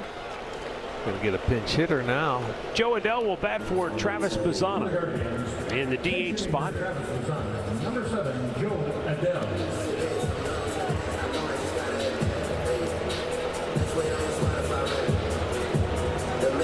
Is that time to go get the pitching coach going out for a chat?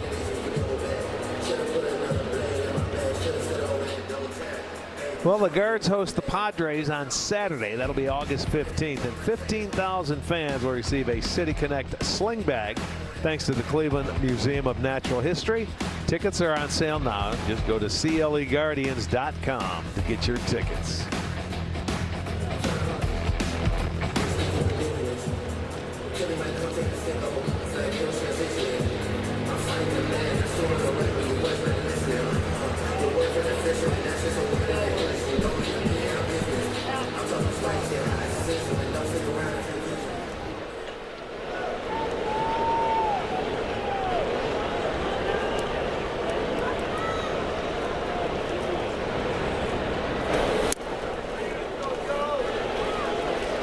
Only the second pinch hit appearance for Joe Adell this year. He is 1 for 1. Yeah, you're an everyday guy. Most of the times they give you a day to rest.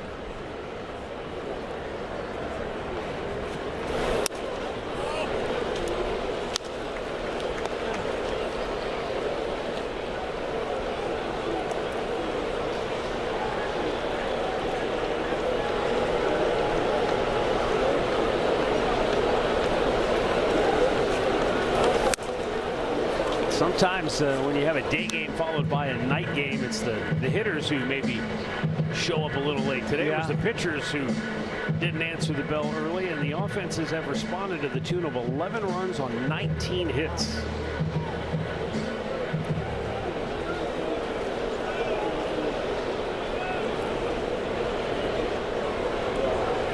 Oh, a little double clutch there.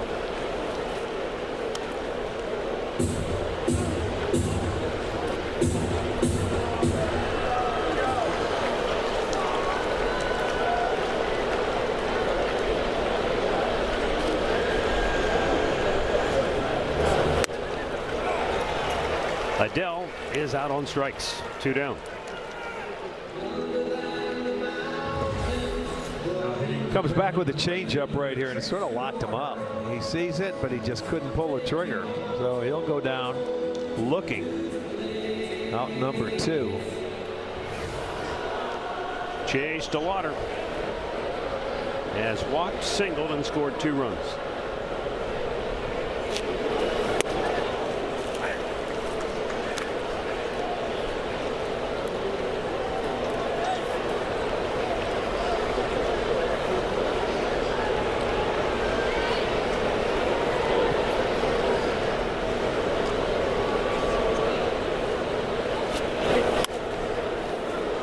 Almost picked off the Bat Boys next to the dugout on that check swing. 0-2.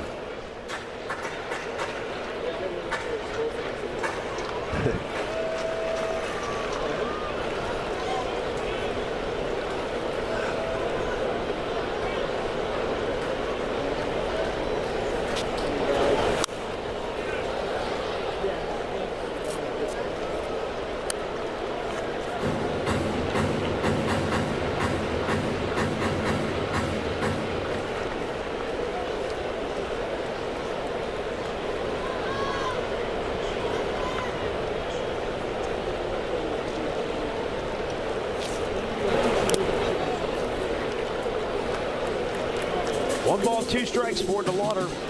Batting with 2 down here in the 6th inning. Guardians down a run.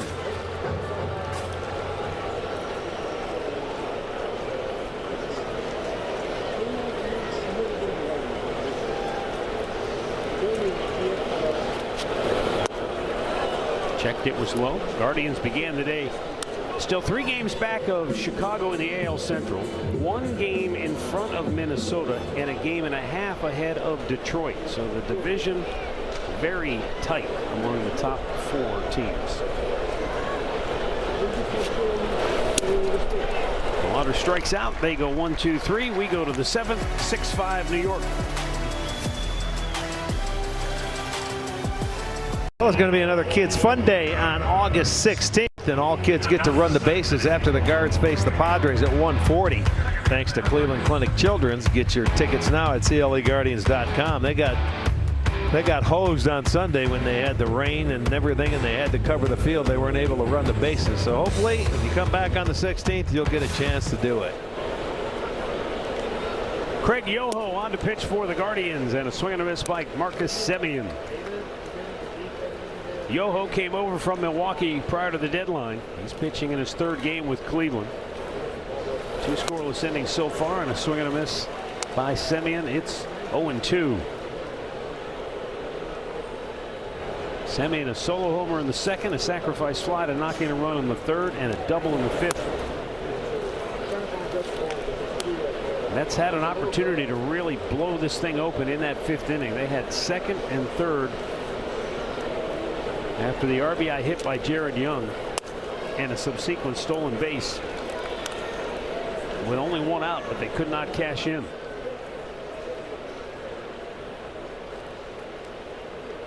And the Guardians came back with a 3-run homer in the bottom half of that inning to make it a 1-run game. And now on a 2-2 pitch, Semien dumps it into left field for his 3rd hit of the afternoon. Yeah, he stayed back on that changeup and hit it nicely. You watch him stay back. Here comes that changeup, and it's right there. Key is just staying back on it, and he did. They get their 12th hit of the day. Jared Young, an RBI single. His only time up when he pinch hit in the 5th.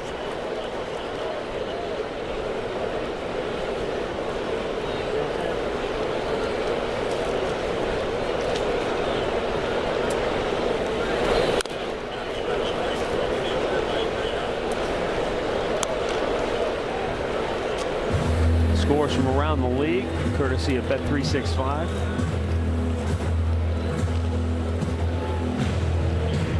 Guardians are getting lucky. The Chicago White Sox don't play the Red Sox until 7 o'clock tonight. Get used to it. Yeah. Late day, you know, Boston, they'll get home late. Yeah, Boston didn't do him any favors. Is it going to be that way with us too when we go there? In September? Yeah. Broke his bat, popped it up. And Hanau lets it fall. Goes to second to get the force there. Oh man, if they'd have thrown to first, they'd have had a double play. Wow.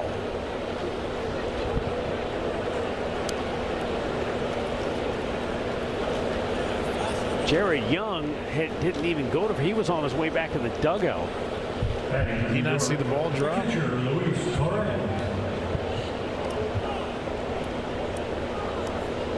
So 1 out for Luis Torrens.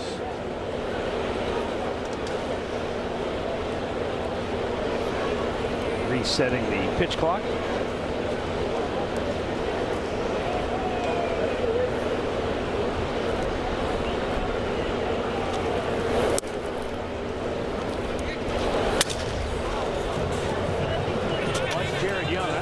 Watching the play, or maybe he was.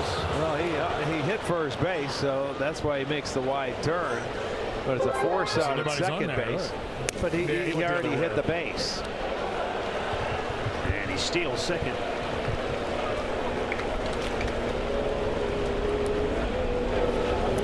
With 1 out, Patrick Bailey let this ball go, but nobody was covering. Yeah, there you go. You're going to see it's late. Hanau gets there. Never. Must have been some miscommunication between Hanau and Rocchio as to who was supposed to cover. Obviously, communication breakdown there.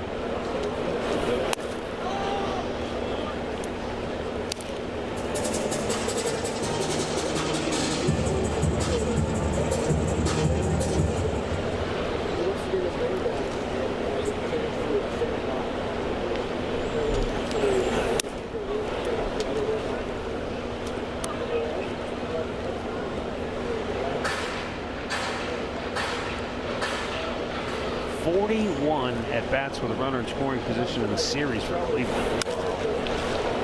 Right field, near the line, racing over to Lauder, and it's a fair ball. He didn't make the play. Throw to second. He's going to keep Torrens at first base. But to third goes Jared Young. He had to wait. The Lauder appeared as though he was going to have a chance to make the catch, but did not. Here's another look.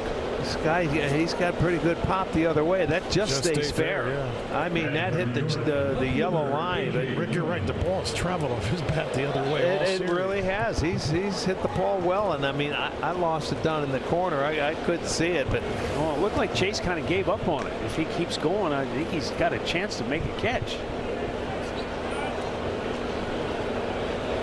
Maybe he thought it was going to be foul, and that's why he just sort of pulled up on it. But the runners weren't sure either, so infield in, first and third, 1 out. And A.J. Ewing squares with the safety squeeze. He puts it right out in front of the plate. And the throw down to first, they get the out, 2 down. It wasn't far enough. He's telling somebody to get on the bag. Bailey said, why was no one in second? Uh-oh. I mean, that was a fair ball. It stayed out, but Jose was coming in. And nobody was anywhere. The only play he could throw was to first base.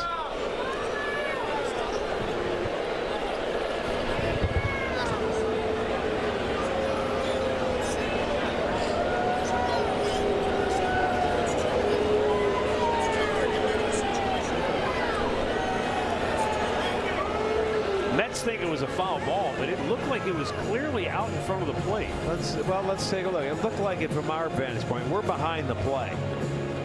But there it comes back, and he's still back behind the plate. So that's his argument there. And then his only play was first base, and you could see he calls it a fair ball. Rocchio was there, and you could see Bailey pat his chest protector after the play was over, saying, "My bad, I should have just let her rip." He may have had PTSD from the previous play where he threw down there and there was nobody there. He originally said somebody get to the bag, and then Rocchio was kind of like, I am here. And that's what he said, my bad.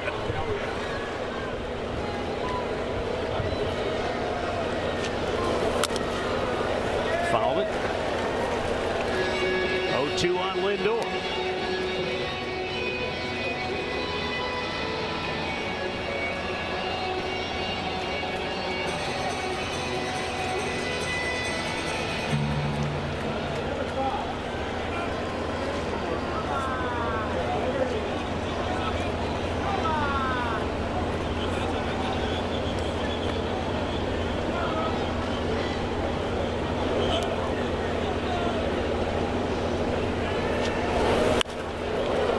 Right field and deep on an 0-2 pitch. Unbelievable. Francisco Lindor, who has had a miserable series, just hit a massive 3-run homer for New York. On an 0-2 pitch, he gets his 10th home run of the season.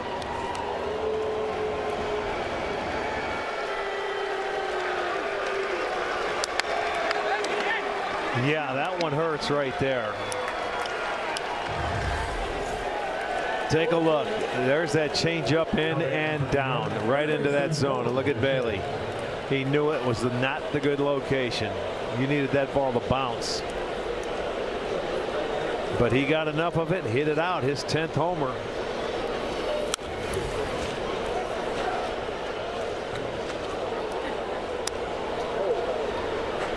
And that's been the difference in this series, is that long ball for the Mets. It's their 9th home run in the series.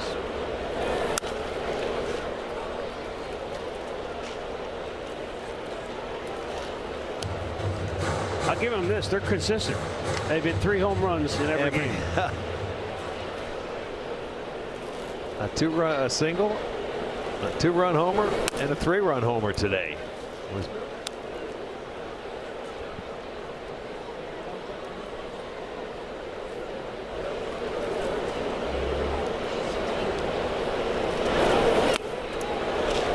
And Bichette strikes out to end the inning. Stretch time in Cleveland. Guardians now down 4.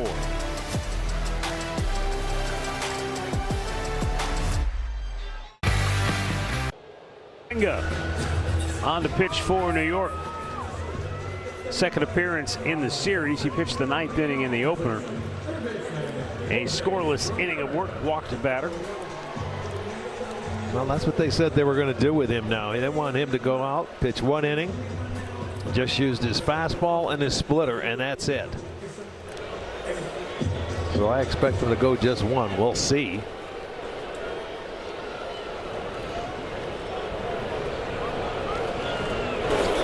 Jose Ramirez, first ball swinging. It's a hard ground ball to second. 1 away.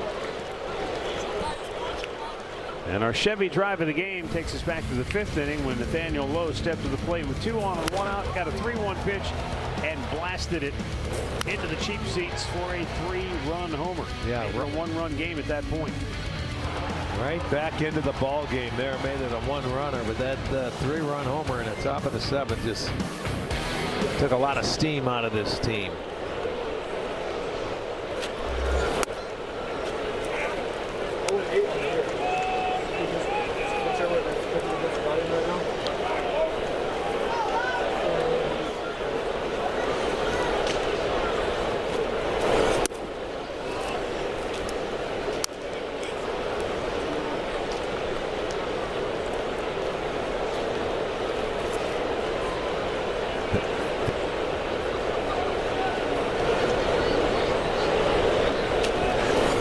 And that's in there for a strike.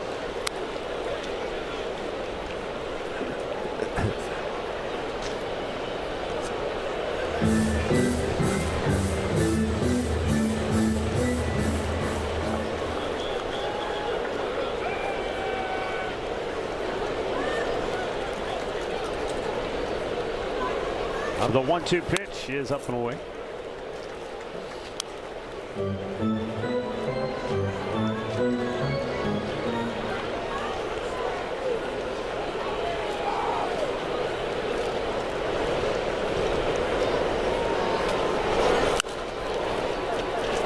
Foul back out of play.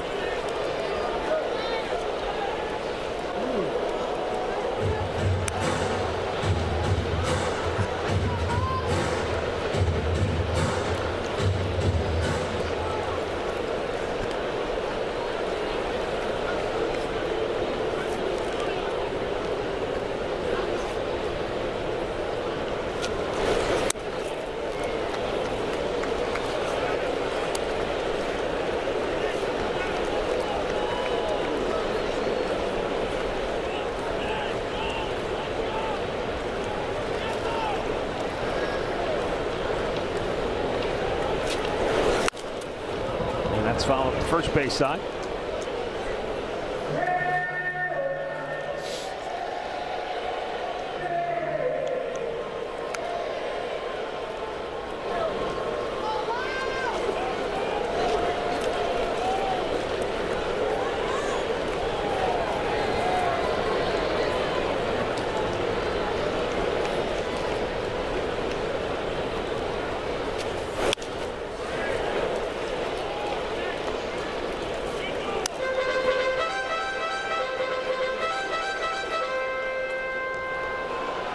Well, you can see he's making them work. Already 8 pitches.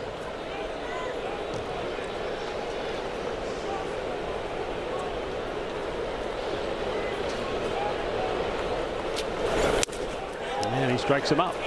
2 away.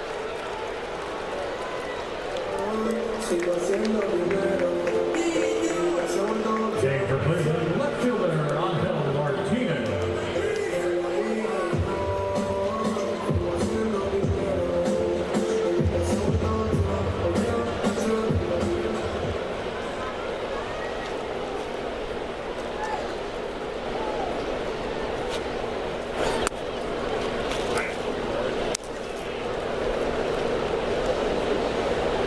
That's basically what you're going to get, that fastball or that forkball that he throws right there.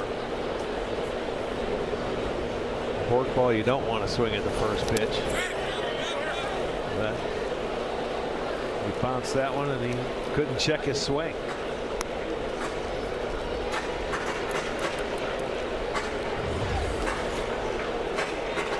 You see, that was I mean, not even close. That thing bounced way out in front of the plate.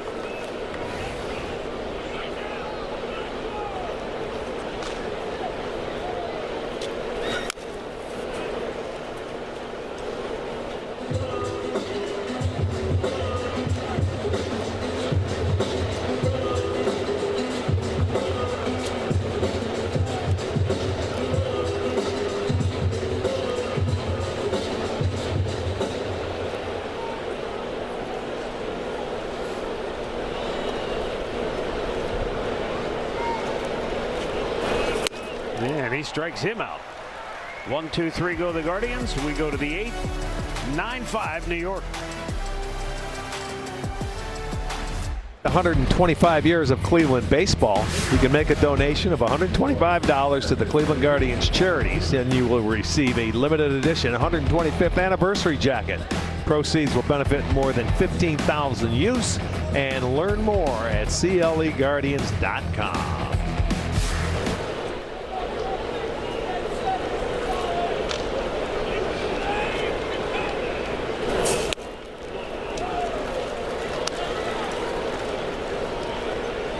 Slade Ciccone is the new Guardians pitcher.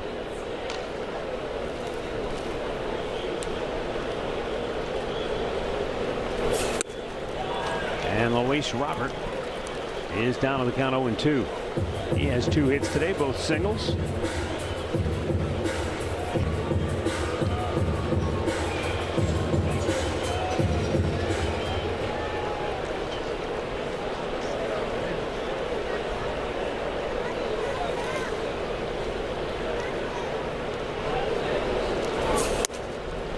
That's off the outside edge.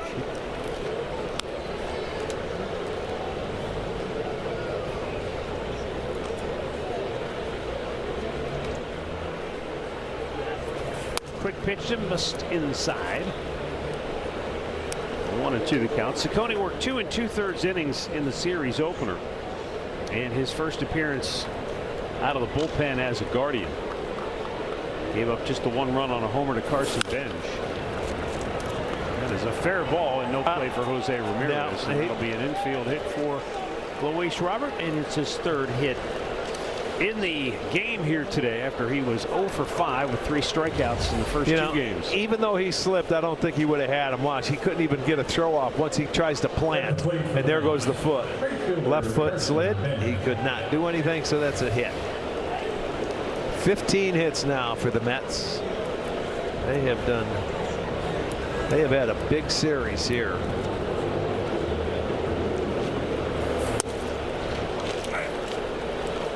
.32 hits for New York, 16 for extra bases. Yeah, there you go. Man, oh man.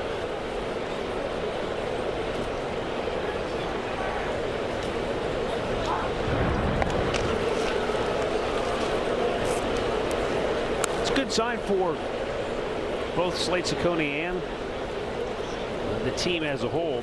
After pitching 2 2/3 innings 2 days ago, he's able to bounce right back and pitch here today, transitioning from the starting rotation to the bullpen. Never easy, but the key for Ciccone is how will his arm respond? How will his body respond pitching, maybe back-to-back days, or 2 times out of 3 days, 3 times out of 4 days as we go forward. That's where he may get a situation that he likes. He's get a chance to pitch more often. Right.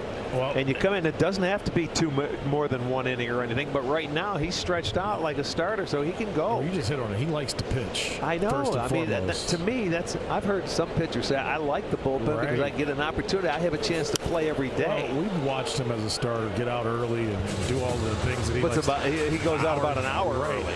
But his attitude, I think you're talking about the physical stuff, and I get that, but mentally he said, you know what? As long as I'm on this pitching team and I get to work with the guys here, he goes, I'm excited. He goes, because I know when I'm working with these guys, they're going to get the best out of me. And I thought when he said that, that will make all of this work. Yeah. Well, yes, he's into it. Right. He's like, give me the ball. Let's figure it out. He goes, they're going to make me better. I'm all in. He's going to find a way to make it work, and I like that. Good attitude. Isn't that life? Yeah. 100%. How you look at the situation, how you perceive it is everything. Right. You can look at it like, oh, I got demoted, and turn it into a negative. Yeah, right. Yeah, that's not what you want to do. Or you can look at it like, hey, I'm still in the big leagues. I've got an opportunity to pitch more often. I've got a chance to refine maybe some of my pitches, change my work habits, look at things from a different. I mean, there's a million ways you can go about it, and your attitude and how you perceive it is going to dictate how it goes. Make the best of it is all you can do. Well, and right now it's back-to-back singles here to start the 8th. Yeah, an infield hit, and then Ben's just fought that one off, shot it the other way. He needs a double play ball here. Swing and a miss by Francisco Alvarez. 0 for 2 has walked twice, scored a run. Yeah, he got a little ground ball to second base, but that's what you want. You want to get a ground ball here and turn it.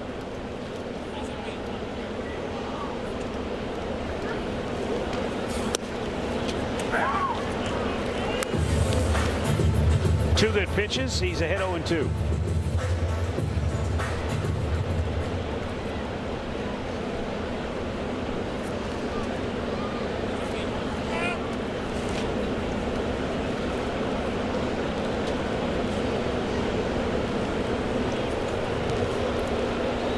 As the saying goes among pitchers, when the ball leaves your hand, there's a lot that you cannot control. He's thrown 10 out of 13 pitches for strikes. And that one goes to the backstop on cue. That ball went off the glove of Bailey up in the zone. I don't know if it bothered him. It didn't look like it was that high. It shouldn't have been caught. We'll see how they score it. Oh yeah, that's too high. We're sitting behind him. Yeah, that's going to be a wild pitch.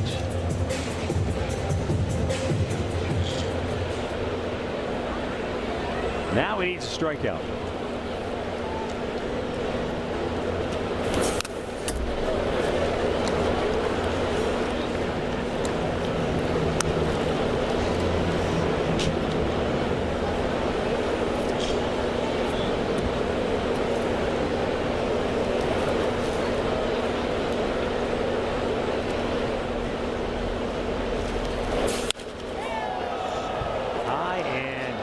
Deep to left, and it's off the wall. And that'll get another run home. It's 10-5 New York, a double for Alvarez, and his 28th RBI of the year.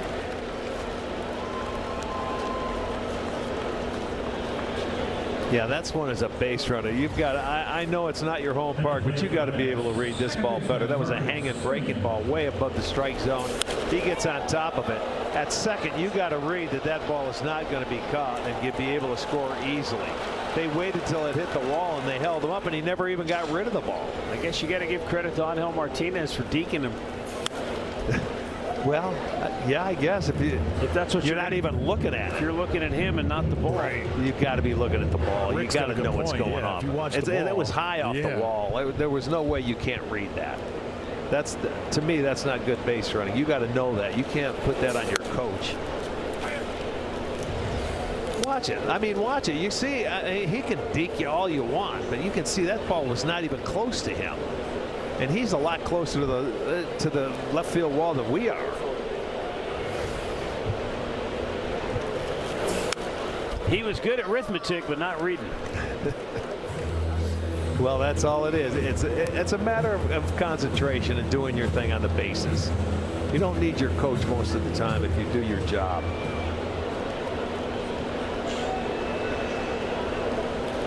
Coaches get blamed for a lot. Players never do. Yeah, I'm with you. I would not put that on the coach. No way. We're not trying to pick on Carson Bench. No. But I will ask you this. He's never played in this park. Right. I know. 19-foot wall, maybe just. But he has eyes. Yeah. He can see where the ball's at. You're not going to let it go. No, I'm not. Stop. You're going to miss me. Yeah, I already told somebody that just now.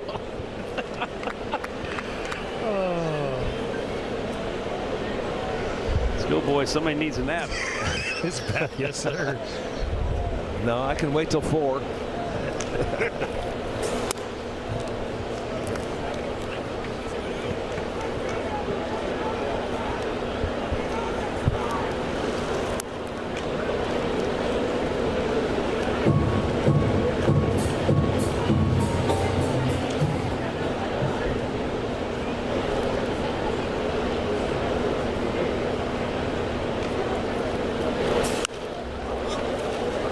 This is back of the plate and into the seats.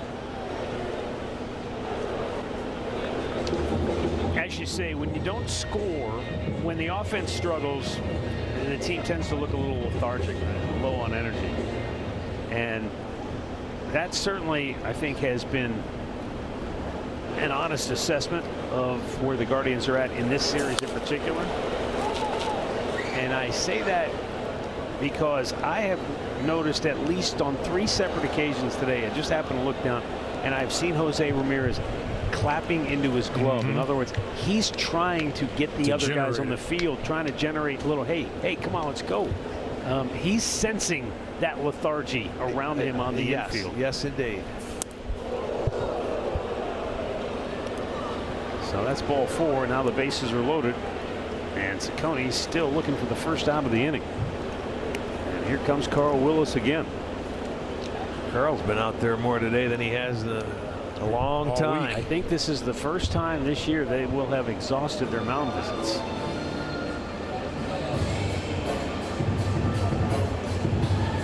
I could be wrong, but I don't know. I can't remember many times where he's had to make this many trips to the mound. Yeah, it's too hard to remember. Been one of those days. Been one of those series. Been one of those homestands. They have not played well. They had that one game where was it? Gavin pitched a shutout ball, and they won that game against Arizona. Outside of that, they haven't pitched well. Absolutely. They haven't played defense well. And even though they've swung the bats at times well today, no, just delete this one from your mind. Things have not gone well since the All-Star break. I think the 3rd worst record in the American League since the All-Star break. Yeah, they're looking at 11 out of 14 if this one comes down.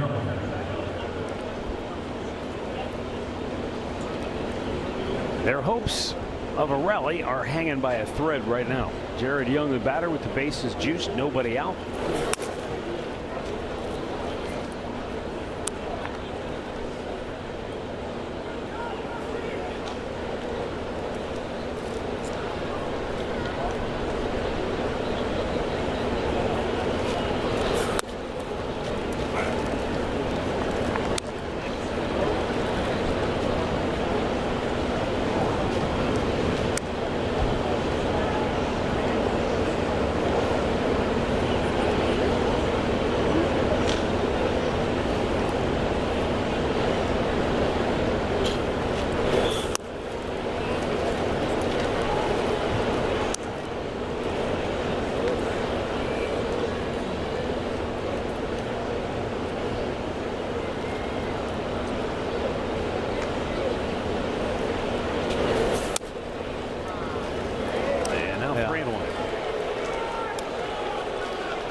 Already 29 pitches in this inning, and he doesn't have an out yet, so he's really scuffling, but you don't have much left here in the 8th.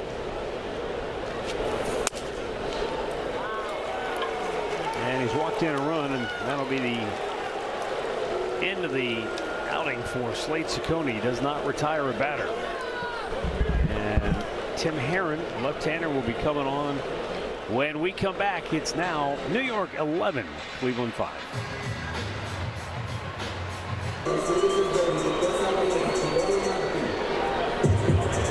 The ultimate goal of an MLB fan is seeing it all. MLB Journey to 30 Sweepstakes presented by T-Mobile should be on your bucket list. Enter now for your chance to win trips to all 30 ballparks. Tim Herron is the new Guardians pitcher. Bases are loaded, nobody out. And Luis Torrens the batter. And it's 2-0.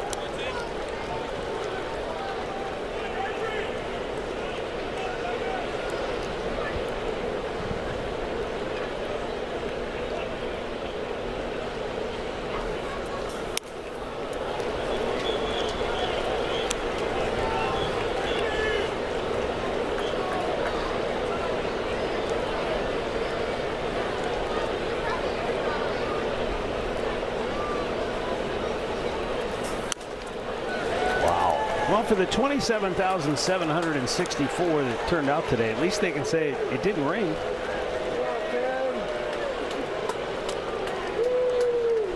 I hate to be the bearer of bad news, but we got some raindrops about an hour ago. And the ground screw is behind me, so it's not over yet, Matty. 3 straight walks and 3 runs in for the Mets. It's now 12-5 New York. And A.J. Ewing, 0 for 2 since coming into the game in the 5th inning as a pinch hitter, is now at the plate, and he swings and misses at a curveball.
Pitch was up and in, and rather than get out of the way, he kind of ended up half swinging. Well, let's see where it's located. That's right in there. And I mean, there's not much. He just nothing he could do. Well, he could have just backed out of the way. Yeah, it's easier said than done. Than when you get in the box and tell me that when it comes right at you.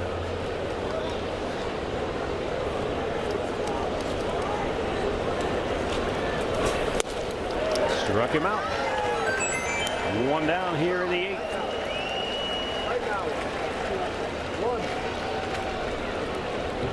Batting for the Mets, shortstop Francisco Lindor.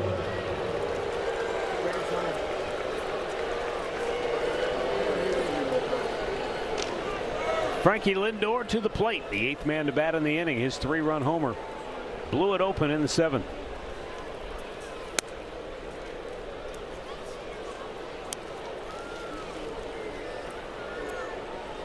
He was 1 for 14 in the series with 8 strikeouts before that home run. Yeah, he had both hits today.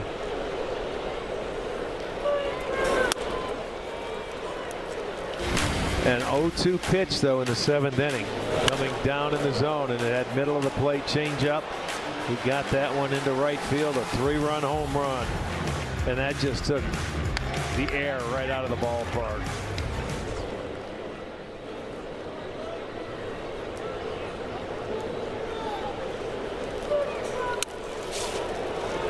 Nice snag by Bailey.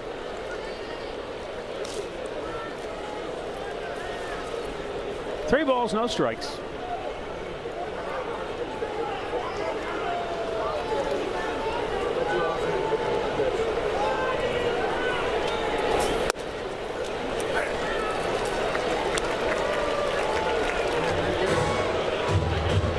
You know, that's been an epidemic going around, Matt. The bases loaded walks this year in baseball. There have been now 243 walks. And bases loaded? With the bases loaded this year, and we have 12 as a team. That is tied for 5th most. But don't you remember there was somebody, I think Cincinnati had like 17 so early into the season. We played them the first time around.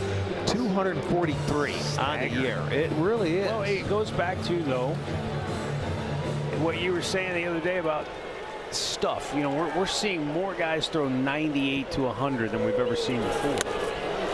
But can they actually pitch? A foul tip into the mitt. Bailey hangs on, and Lindor strikes out again. 2 down. So you got guys maybe coming out of the bullpens with overpowering stuff. Right. But if they have a bad day where they're not commanding it, they don't have anything to dial it back to get into the zone. Everybody goes for the strikeout when you're coming out of the bullpen. And Cincinnati was the one that reminded me of that, because I remember early they were doing it. They have 23 on the year. Where they have done is that 23 free runs. You're talking about drawing. They've drawn 23 bases loaded walks, or they've given them up. Given them up. Oof. 23. That's the team I remember. They threw a lot early in the year. That's what made me think about it. And I mean, I've watched, you know, you watch the highlights all year when you look around baseball and you say, oh, bases loaded walk, bases loaded walk. I've heard it a lot this year.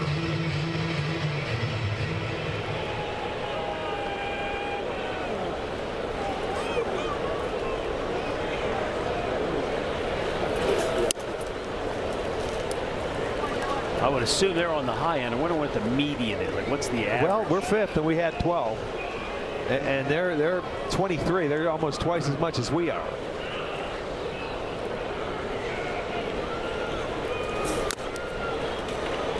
You know, you kind of look at it, and the way we look at the game today, especially front offices, everything's crunched through numbers. You extrapolate that out over a season. How many games that cost you? Wow. At least a handful, probably. You would think so. It could. Situations, you're right.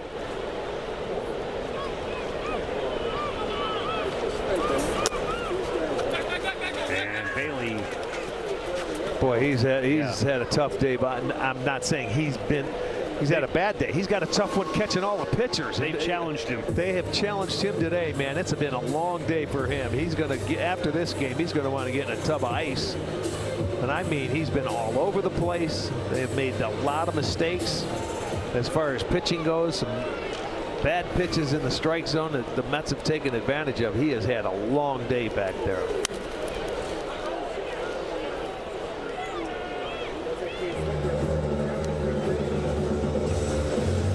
That last pitch was number 52 of the inning for Zacconi and Herron.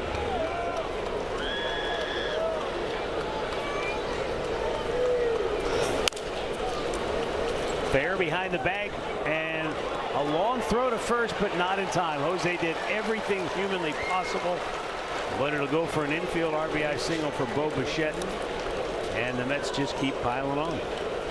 They've scored 4 times here in the 8th. Just another high hopper. It has been a bad day today. All the way around. Jose makes the throw best he can do and gets it over there. Short hops it. Just another run, another hit, and Vogt making another trip to the mound. So with the horses clear of the barn, Austin Hedges is going to come on and try to mop this one up.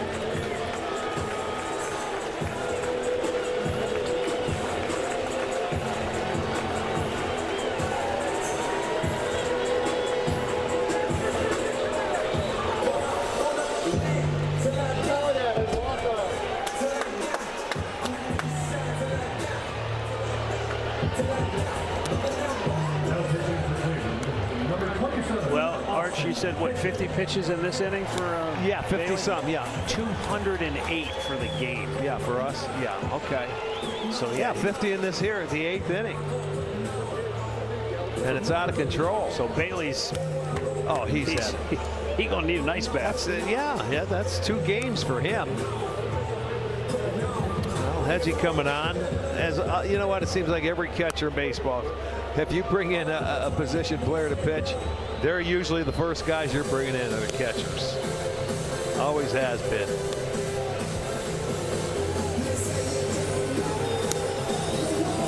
He's ready. He's loose. Sadly, there are very rare occasions where you get to come in and you're up 13-5 and you get to do it. Right. Usually it's when you're kind of taking your lumps and they ask you to just go take one for the team.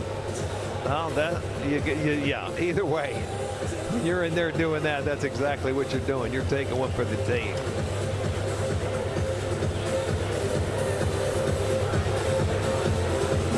I'm not sure what the holdup is, the time between innings. The commercial break that we passed on, we still have to wait for it. Yeah, this isn't the old days. We got a commercial we got to run. So, with the bases still loaded, 2 down, and Luis Robert swings and fouls it back. He got Austin Hedges' best bolt at 68.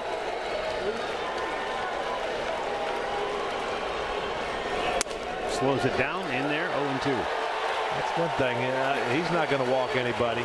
He's going to come right at you. Here you go. Yeah. And as a hitter in a game like this, you just see the pitch and put it in play. How about that on 3 pitches? Unbelievable.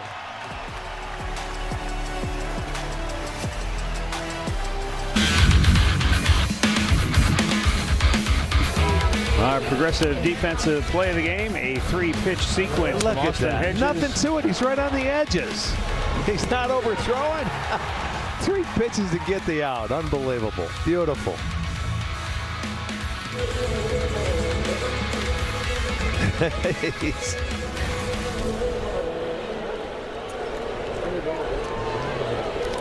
Xavier Curry on the pitch now for the Mets.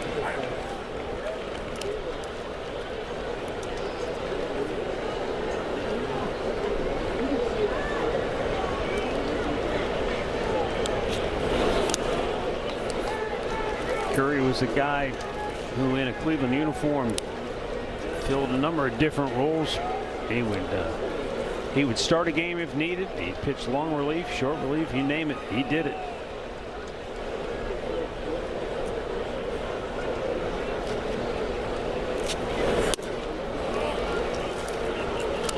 And he has continued to be that guy.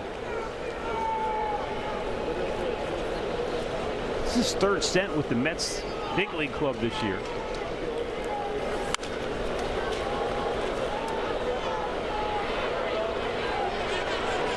Luis Robert, the center fielder, takes care of that. Brian Rocchio retired for out number 1. Curry's last appearance, he came out of the bullpen and pitched 5 innings. Now that's doing something. Made 9 starts in AAA, so he was stretched out, but still. It's one thing when you start a game, when you come out of the bullpen and you go suck up 5 innings, man, you're the player of the game for those guys in the bullpen. Well, you earned some points with that manager for doing something like that. That's for sure. 2 down.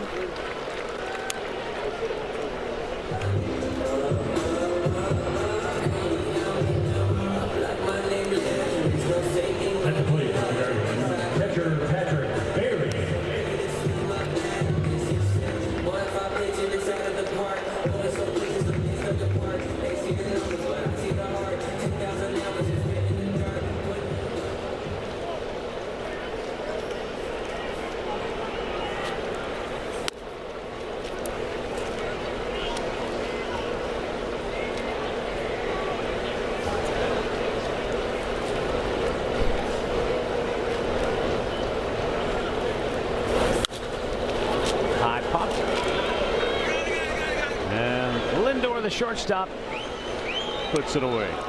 We'll go to the 9th. 13-5 New York. Recording the final out on 3 pitches in the 8th inning. We'll try to get 3 outs here in the 9th. Carson Benj will lead off for New York. And a ground ball right at Jose Ramirez. And he throws him out, 1 away.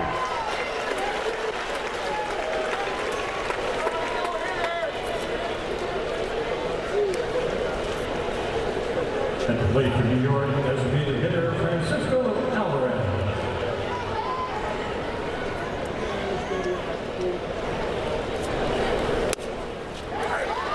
Otherwise, he's doing nothing but throwing strikes. 5 for 5.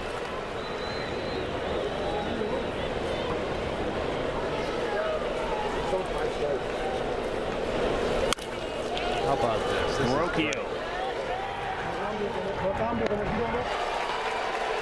2 down.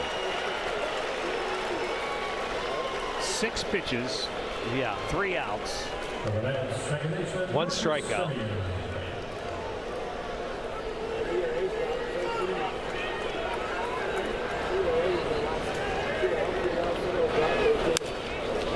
And fly ball to right field by Simeon. Oh man, that was 7 pitches, absolutely brutal. 7 strikes, 4 outs recorded by Austin Hedges.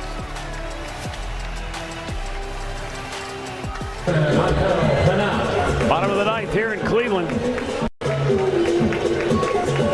Brett Beatty takes over at third base for New York. Angel Henao leads off for Cleveland 0 for 3.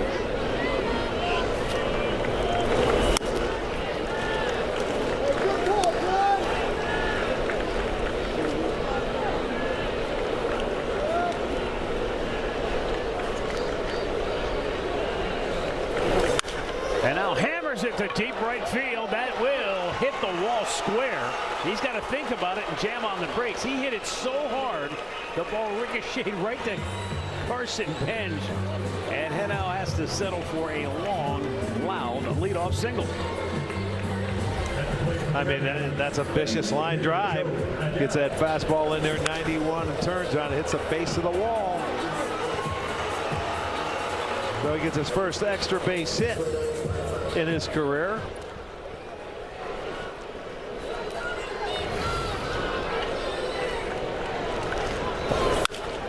That's yanked foul, left side.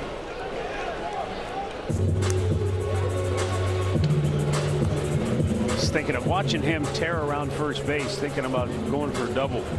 All I could think of was Frankie Lindor's first hit where he went around first base in Detroit and fell down. Yeah. And Miguel Cabrera was all over him. Yes, that was a long time ago. Yeah. Best part was he blamed Mickey for it, if you remember. Yeah.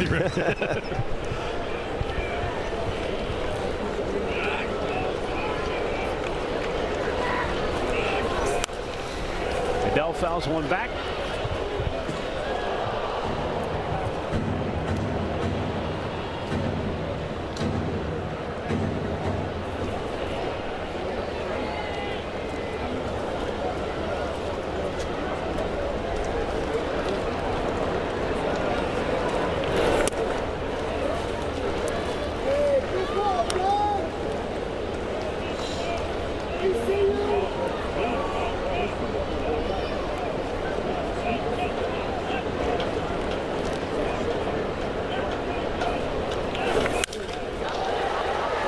Center field, and Robert runs it down. 1 away. Here we go. Back in 2015. Down into the corner, off the wall. Here he comes. Whoopsie, tripped on the base. Mickey said, what I do?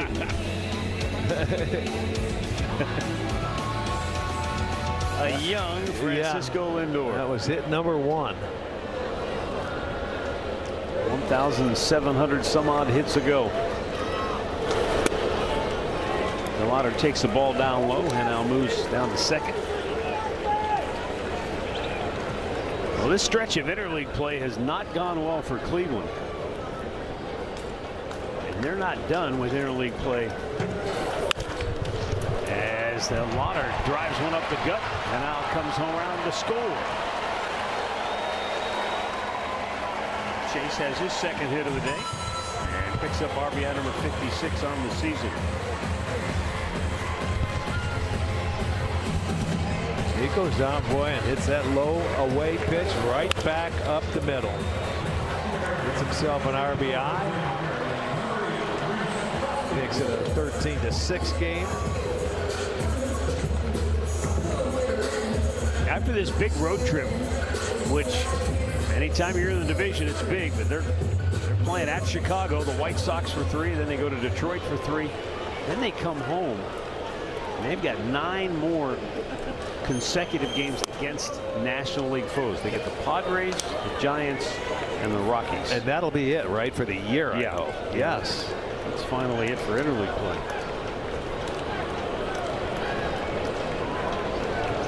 And you can say what you want if you're one of those people that say, yeah, but they're playing the Padres and Don't matter. the Giants and the Colorado Rockies. They're some of the worst teams in the National League. Well, look where the Mets were coming into this one. How'd that go? Well, that was what everyone was talking about over the All-Star break, that they had the easiest schedule, and that has not played out the way people thought it would.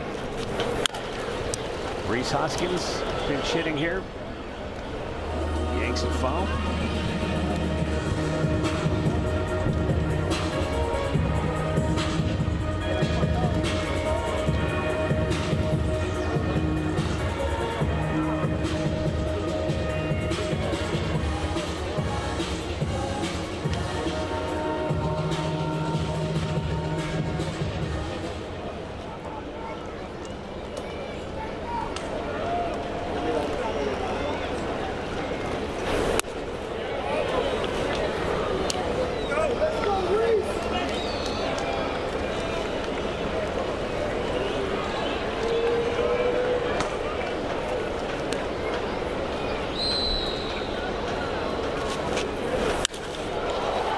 Hoskins with a high fly ball to center.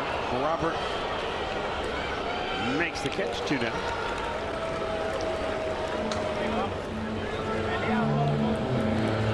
And Nathaniel Lowe. 2 hits yesterday in his first start as a Guardian. 2 more hits today, including a 3-run homer. So he's knocked in 5 runs in his first 2 starts in a Cleveland uniform.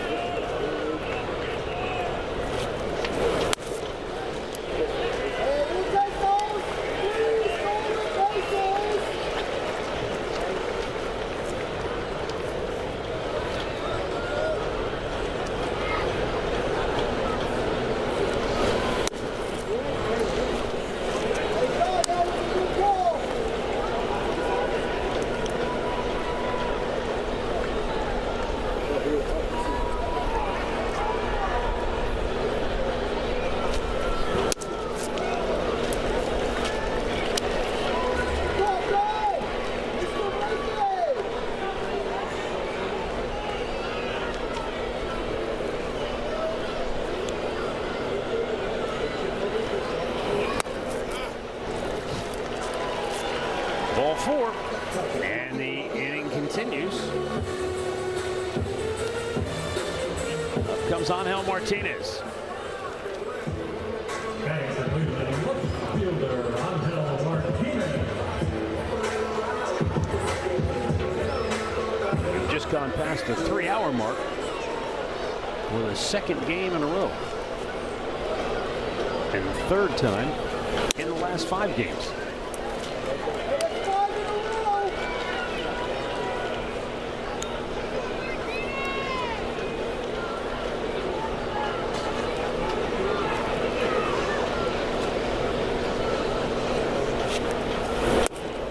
Angel checks. It's in for a strike, 1-1.